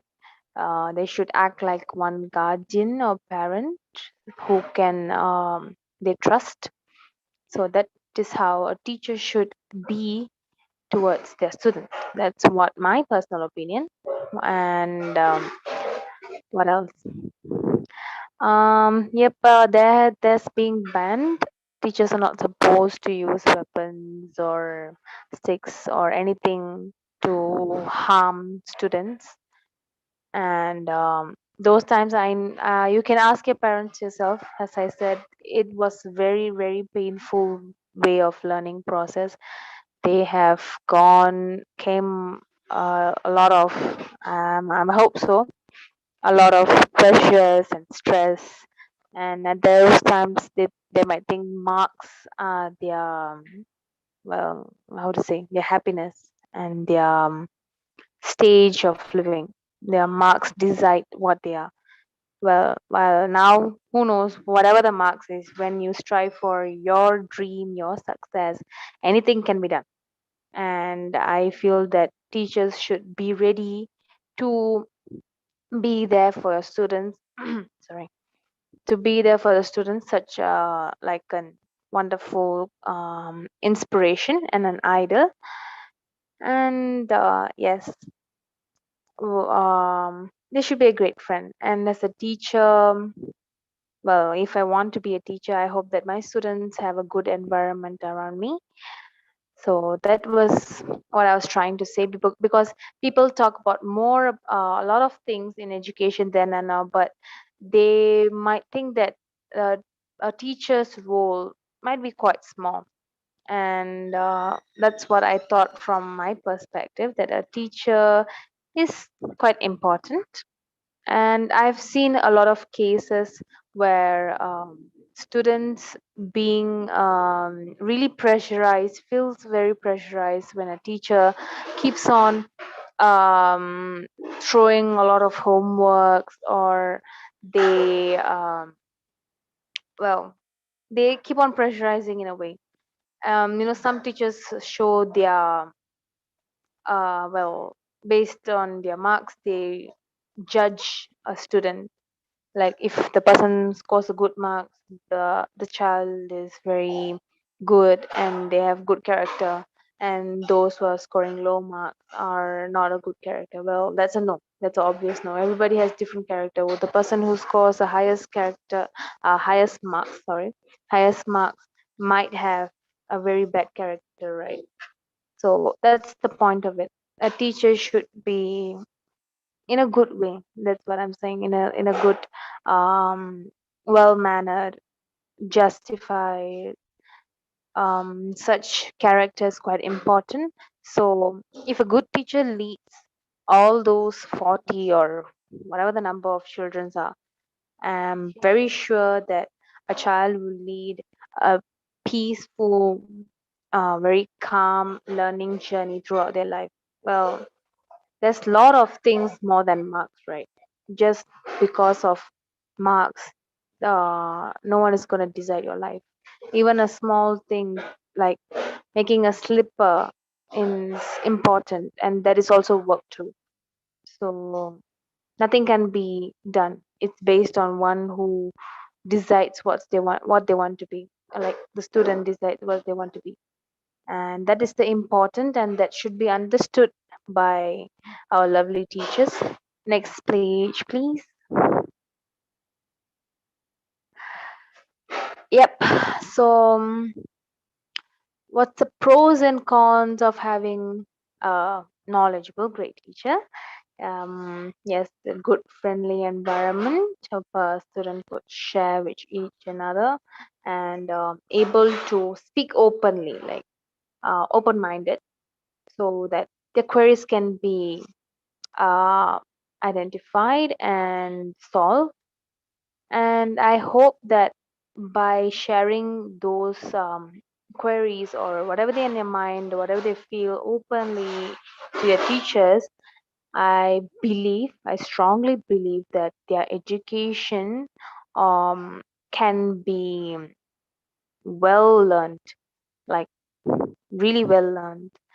That's how a child should learn, not just their studies are important, like how much they have understood that subject is really important. That's the point of learning. and how do we use those applications in our life is the thing. No matter, we might study a lot of subjects, but just based on how we used it, how we apply it to our life, and how we gain success from it, that's the thing. And well, nowadays they are using technology. Now even we are having a competition through um, phones, and well, we have not even seen each other in for real life, and those ways we are getting connected, and thanks to teachers and the higher committee for creating such competition. So that's what I'm mentioning, that they are sacrificing a lot of things, and that's what I feel about a teacher. And what are the cons of it? um Now I believe in some way or so, from what I've seen from my experience in Singapore, students don't respect the teachers much, like as in respect, as in they take the teachers like reluctantly, like yeah, just for the sake of having a person who's teaching the subject. That's how some students treat their teachers. So that's the thing of nowadays, because those times if you do such thing, straight away you're fired from the school. That's it. The teacher will just get out of you from the classroom, or maybe he punish, so he might beat with a stick or something. But now teachers have to control their temper and emotions when a student does such thing. And I've seen for real, where a student just simply says um, kind of hurting words to a teacher, and the teacher just dismissed the school just because the students are saying such words behind his or her back. So that much of pain a teacher might go through. But those who are strong enough, I hope so they don't, but they won't say out that much. They believe that teaching is much more important. And now, well, nowadays, um, those male teachers here takes advantage of. I mean, we are all growing adults, so we should know about it, about harassments. And because of just simple technology, and we give the space that we should accept, like we girls, some girls, we take male teachers as friendly person, as a friend, and we share with them. We want to know, we want to learn more. And by using that, in India, some places, these harassments or sexual harassments are taking place, and there's an issue going on here. And I feel that that's totally wrong. A teacher should be respected as like their great god, who is the person who makes us a better person. And there's a saying, like a simple saying, like um, mata pita guru devam. So it's mother, the first step is mother, and then father, and then guru, which means the teacher, and the last step is god. So after your parents, the next person who is important in your life is a teacher. So the person who teaches of good values, good morals, and good skills to improve yourself, and live your life peacefully and with strong, courageous, brave, whatever character you should need to live in this whole wide world will be taught by a teacher only, that himself or herself. So that's the point of it. And I've talked about cyberbullying, bullying, about teachers also. I am not sure, but I have seen students who indirectly talk about teachers behind their backs in some social media. So social media become has become a very great platform to share. Oh, okay. So, let me wrap it up. Great. Social media has been became a great platform to share, but some students has been using it in a bad, wrong way, talking about their teachers in a bad way and manner. Well, I suppose that it's not supposed to be done. As I said, they are supposed to be respected as per in a good way and learn more things from them. Okay, can we go to the next page, please? Since there's no time, I have to rush up. Okay, this, as I keep on repeating to the point what I'm trying to say, it might be a small part in our lives, but the impact on us as the students would be really great. So just the way on how the teachers lead, it might be a good thing if the teacher is very cared and concerned about our life and future and our dreams. But if it's not good way and the teacher is just teaching for the sake of I don't know, maybe gaining some salary, high salary, or for the sake of some reasons they might have, it's a sin. It's really a sin. I totally trust that he or she should be in a position to let others know, let their students know about what this world is about. That's the importance of having a teacher. And I hope that your teachers, the teachers we all have, are really great and thankful. And thank you to the teachers or the committees once again who have organized this event and let me share about the importance, and I'm very proud of it. So thank you guys, and hope you're enjoying your time with your teachers in schools, maybe not now due to the COVID, or at least through online. And hope you guys keep on learning more things from your teachers. Thank you.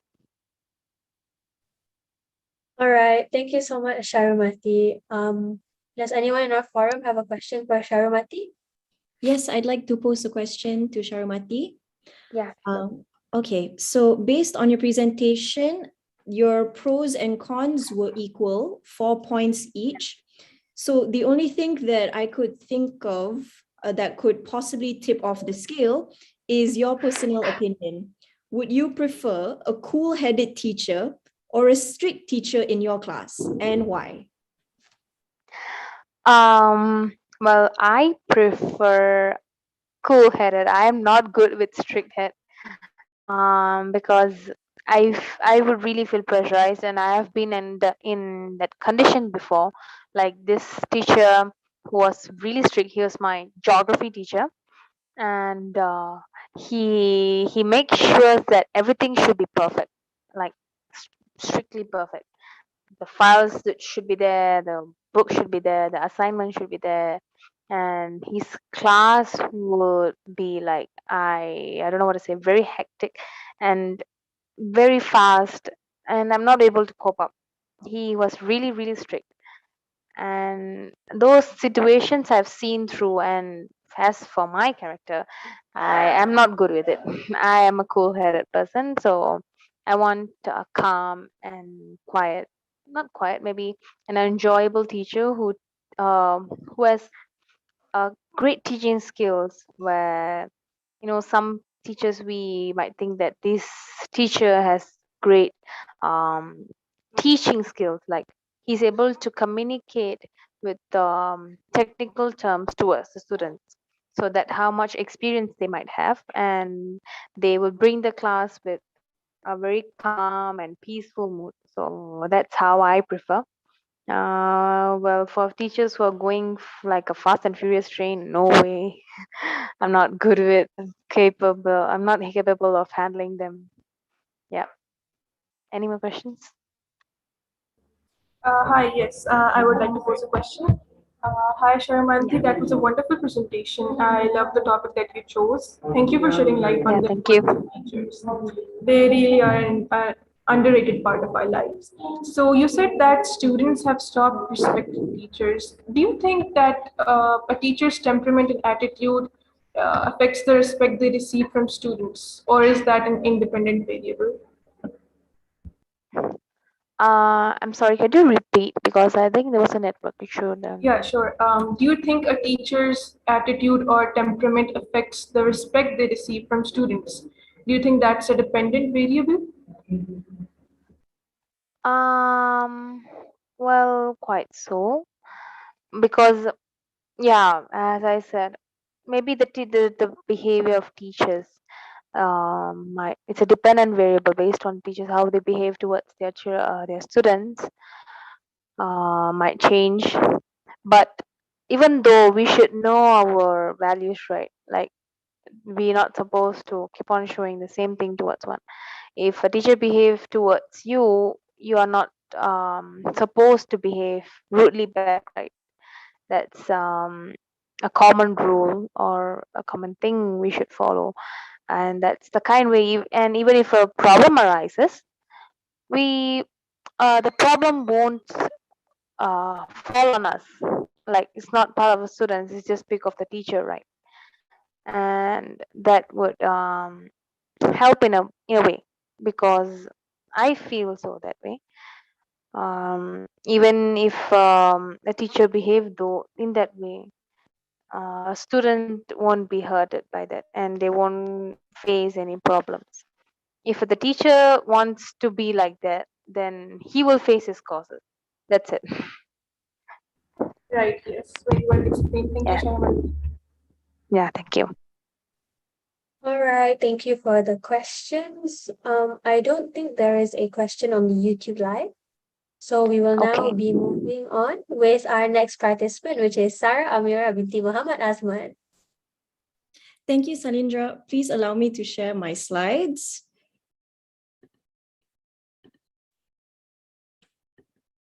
All right. I hope my slides are shown. Is it shown, Salindra? Yes. Okay, perfect. Let me just present this right now.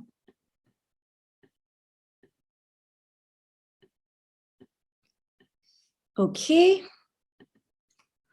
All right. Hello, everyone. My name is Sarah Amira binti Muhammad Azman from Sri Aman Secondary Girls School. First of all, I'd like to say congratulations to everyone who has presented before me. All of your research topics were so insightful, and I'm so glad that I get to take something home with me from this forum. So I will be your last physical presenter for the day. So we're going to move on to my topic of my presentation, which is education delivery and academic outcome in private versus public schools, a Malaysian perspective. So for this study, I have two objectives, which is to determine the different aspects of education delivery in secondary schools. And also to wrap it all up, I will be comparing the academic outcome from public and private schools. So for an introduction, we must understand what is a public school and what is a private school. So a public school is an institution that is controlled by a state or national government and is usually funded by taxation, whereas a private school is an institution that is controlled by a private body, and it is typically funded by students' tuition. So here is the general outline of my presentation for today. I will be comparing and contrasting 5 main aspects, and then at the end, I will tie everything together with a conclusion. So we're going to move on with our first point, which is the educational structure. So in terms of school hours, we're going to base off of a specific institution for both private and public school. I've chosen Asia Pacific International for a private school representative, and my school, Sri Aman Secondary Girls School, as a public school example. So here we are going to look at the school hours. In private school, 7 hours and 40 minutes, that is much longer than our school, which is 6 hours and 30 minutes. But in private schools, they have 2 types of breaks, which is the morning break and the lunch. And for public schools, however, we only have recess as our break. In terms of the time allocation for after-school activities, private schools only allocate every Wednesday for activities like co-curriculars or even for sports practice. Whereas in public schools, this is just based on my school system, every Monday or Tuesday is specified for sports practice, whereas on Wednesday, that's when we spend time doing our co-curricular activities. In terms of the syllabus or learning module, private schools and public schools share two similarities. So the first similarity is that both of them include the mandatory subjects like Malay language, the math, sciences, and they also provide streams such as science stream and the art stream. But here is where private schools differentiate from public schools.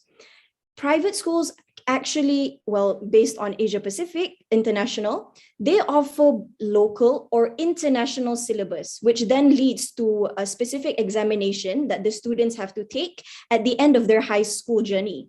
Whereas in public schools, we already have a fixed package that already include a set of electives, for example, pure sciences, which include additional mathematics, physics, chemistry, and biology.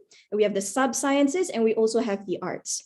In private schools, however, they have a wide variety of electives that not necessarily are offered in public school surroundings, just like tourism, sociology, psychology, and even foreign language. Though I must say there are some public schools out there that do offer foreign language as an elective, but again, this is going to be based off of Asia Pacific and Sri Aman Secondary Girls School.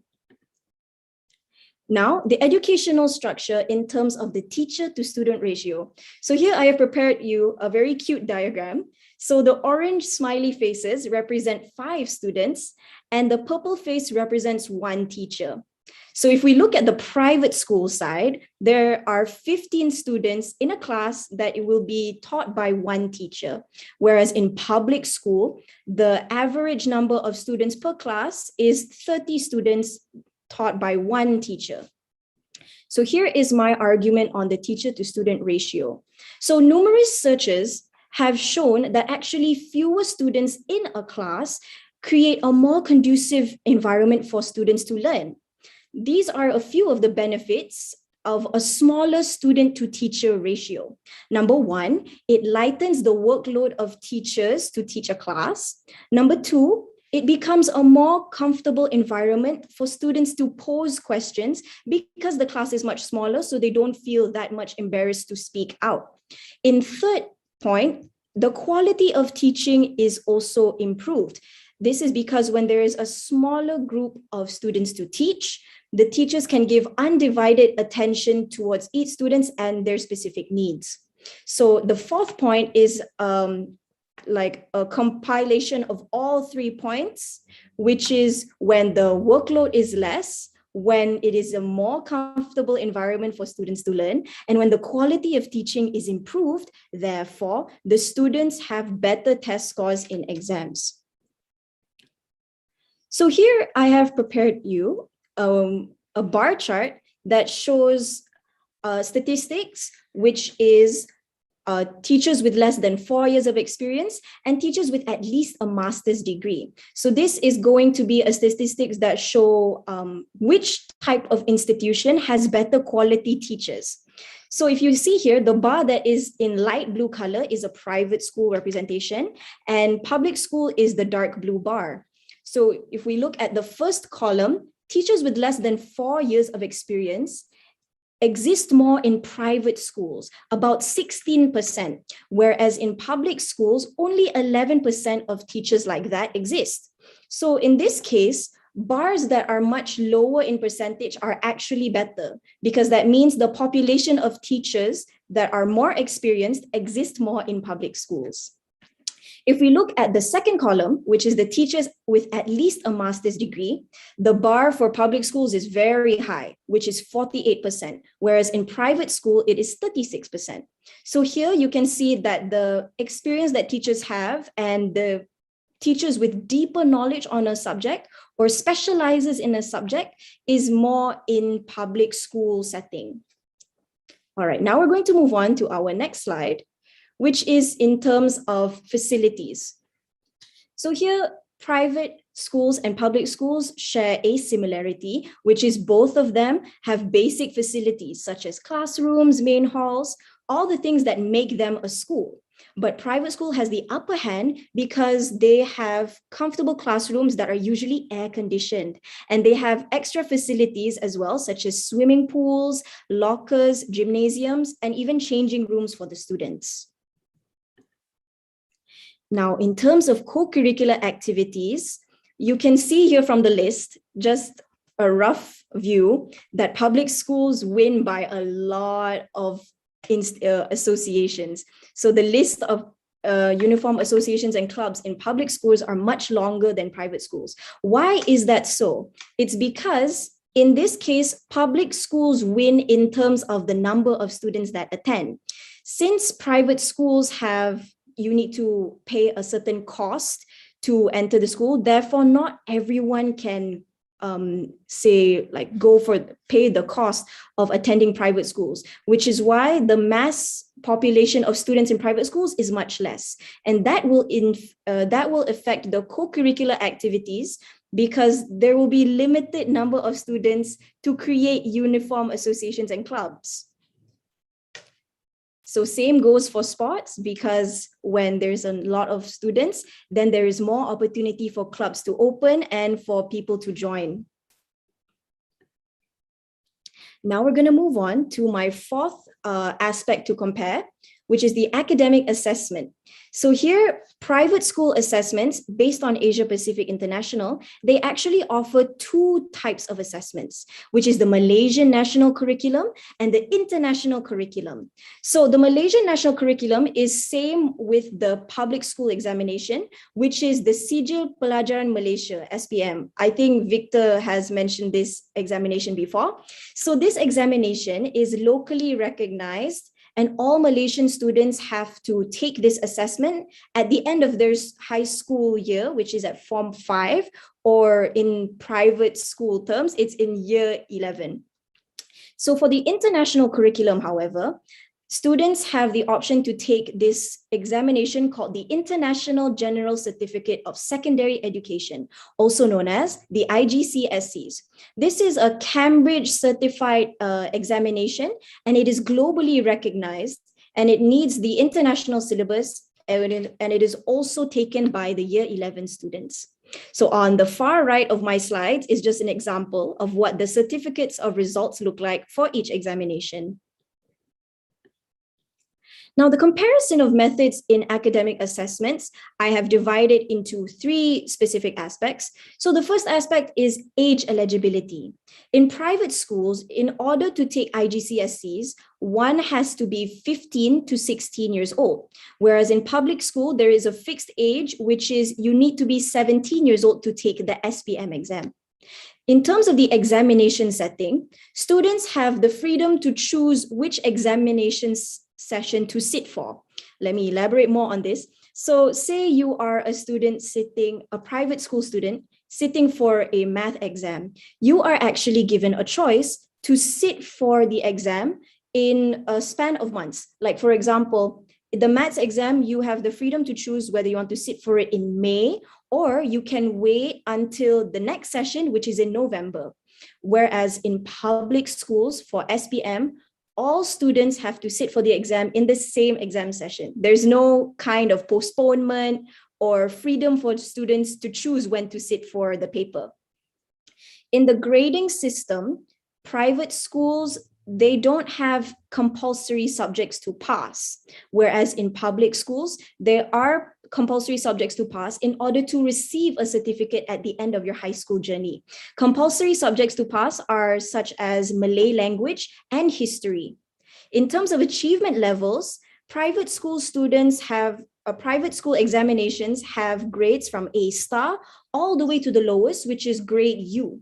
Whereas in public school system, there is a range of grade A's, B's, C's, all the way to the lowest grade, which is G. Now, I'm going to come to my final point before I reach my conclusion, which is the academic outcome of private school students versus public school students. So here is the statistics of the 2019 SPM results based on private school Asia Pacific International. 14.3% of the students scored at least 7 A's in their examinations, and 4.8% of students scored straight A's. and they have a 100% pass rate. If we look over to public school, the pink box, 47.2% of students scored at least 7 A's, and 30% of them scored straight A's as well. And there is also a 100% pass rate. So you can see here that the statistics of public school academic outcome is actually much higher, very big difference. But this is where you should take into consideration that Asia Pacific, private school students in general are much less in number. Their population is much smaller compared to public schools. Therefore, the statistics may vary and it's not complete. But so the population is divided because there are much less people that go to private schools. And also because I'd say the opportunity or the advantage of choosing SPM over IGCSEs further divides the population in half, because some students from the total population would take IGCSEs compared to SPM. So in conclusion, the academic outcome is closely related considering all of the external factors. So here is just the future that exists in front of a student that have results of a specific examination. So if we look over to the pink box, this is private school students' results who have the IGCSE's results, and the option of advancement of education that they have is that they can opt to go overseas, or they could go to local private university or college. If we look over to the blue boxes, public school students with an SPM results at hand, they can go to public university, the Malaysian matriculation program, and they can also go to local private university or college, as that institution recognizes SPM as an achievement as well. So for my conclusion, here I have a table that condensed all of the aspects that I just elaborated just now. And here is the table. So the tick in the boxes represent which institution has the upper hand. So let's look at the first aspect. In terms of cost of education, public has the upper hand because the less of a cost to pay for education, the better. In terms of the educational structure in school hours, this is just my personal opinion, but I think less school hours is much more preferable.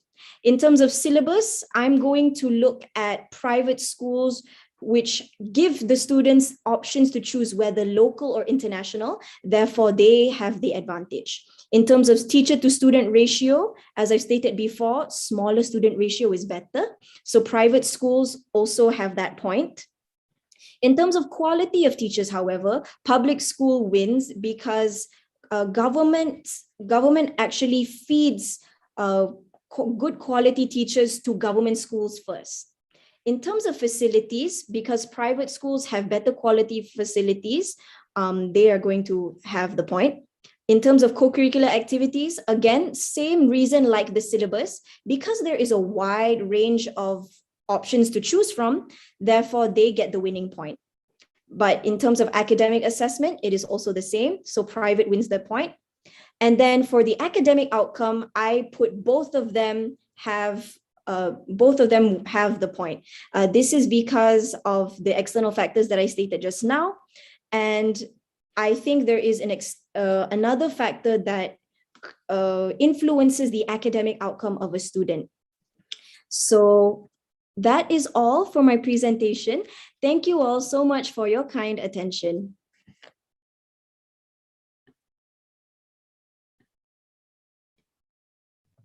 All right. Thank you so much, Sarah. That was very insightful and that was very interesting. I like the diagrams and the visuals and everything. So before we wrap up, does anyone have a question they would like to put forward to Sarah? Hi, I have a question. Yes, please. I'd like to know what is your personal opinion surrounding the stigma around the private school versus public school debate? Okay, thank you so much. That's a very good question. For my personal opinion, there's that stigma that private schools are essentially more superior compared to public schools. I think that stigma should be abolished and taken down. And here are my reasons. I think it should not matter whether public schools or private schools are better. If you see in my presentation just now, the score was actually equal, 5 points to 5. So both of the institutions are equal, but I can say the stigma should be abolished because at the end of the day, if both institutions have one objective, which is to create students that are able to face the challenges of the future. So if both institutions are able to achieve that, then I think there shouldn't be a stigma surrounding which institution is better. Another reason why I think the stigma should be abolished is because when a student, it's like this. How do I phrase this thought? Okay. Sorry for taking your time. Okay, so there is a reason why this stigma has sprouted in the first place. It's because the academic outcome of private students seem to be quite better compared to public school students, but I think that is not the case. I think that no matter what kind of institution you go to or what facilities you have, at the end of the day, it's what the student does, is the initiative that the student takes in order to utilize all the facilities that exist. So the student outcome, like the academic outcome of students doesn't really depend on which institution you came from. It actually depends on the initiative of yourself to use everything that you have to its fullest capacity. So that is my answer to your question. Thank you so much, Yoshini, for posing that. Thank you so much, Sarah. All right, thank you, Yoshini, for the question. Does anyone else here have a question or any doubts they would like to put forward? If not, then I will put forward a question.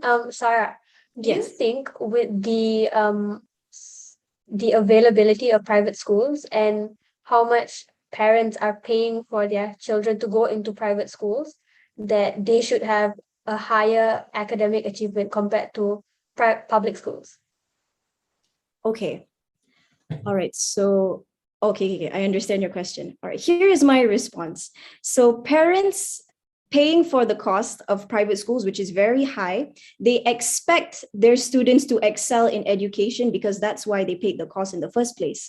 They think with higher quality facilities and with good quality teachers that their children should be a very successful person in the future. So your question was, do you think that the cost is relevant? Or do you think that thought is relevant? It is about the cost, but about the fact that they are being secluded. They're getting their own little amusement park of themselves with the facilities and with proper education and whatnot.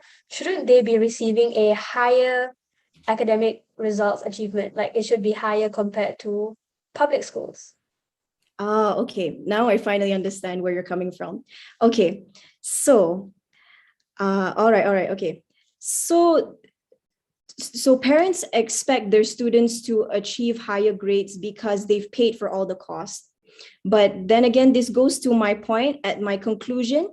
At the end of the day, it's like, imagine yourself as a light bulb, okay? So this is what my mom likes to tell me. Imagine if you're a light bulb that can shine 100 watts compared to a light bulb that can shine 200 watts, okay? So let's pretend that this light bulb with 100 watts is a bit at a disadvantage compared to this powerful light bulb, right? So a light bulb that shines 100 watts compared to this light bulb that only shines 50 out of the 200, which one do you think has reached their fullest capacity?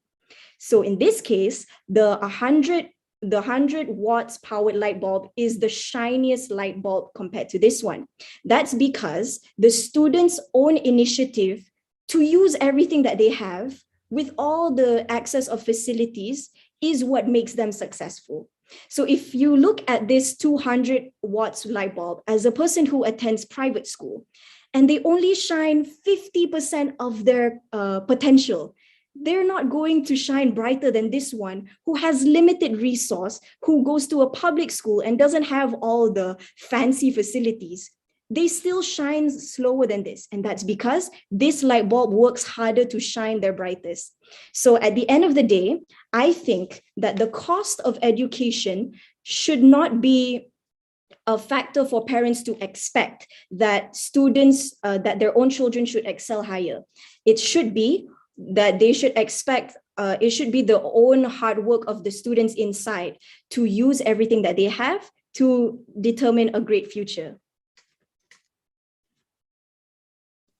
Thank you, Sarah. So the initiative of a student is the most important thing when it comes to education. I think everyone in this forum can agree on that. It is our own initiative in making sure we have a brighter future, like the watts that we have just learned. So our forum for this session has come to an end. First and foremost, thank you to our panelists for providing such insightful views on our topic, education then and now. Thank you also to everyone who has attended this forum on YouTube Live, as well as in our forum now. We hope you have had a very beneficial session in some way or another, and we hope to see you in our closing ceremony. Thank you, everyone.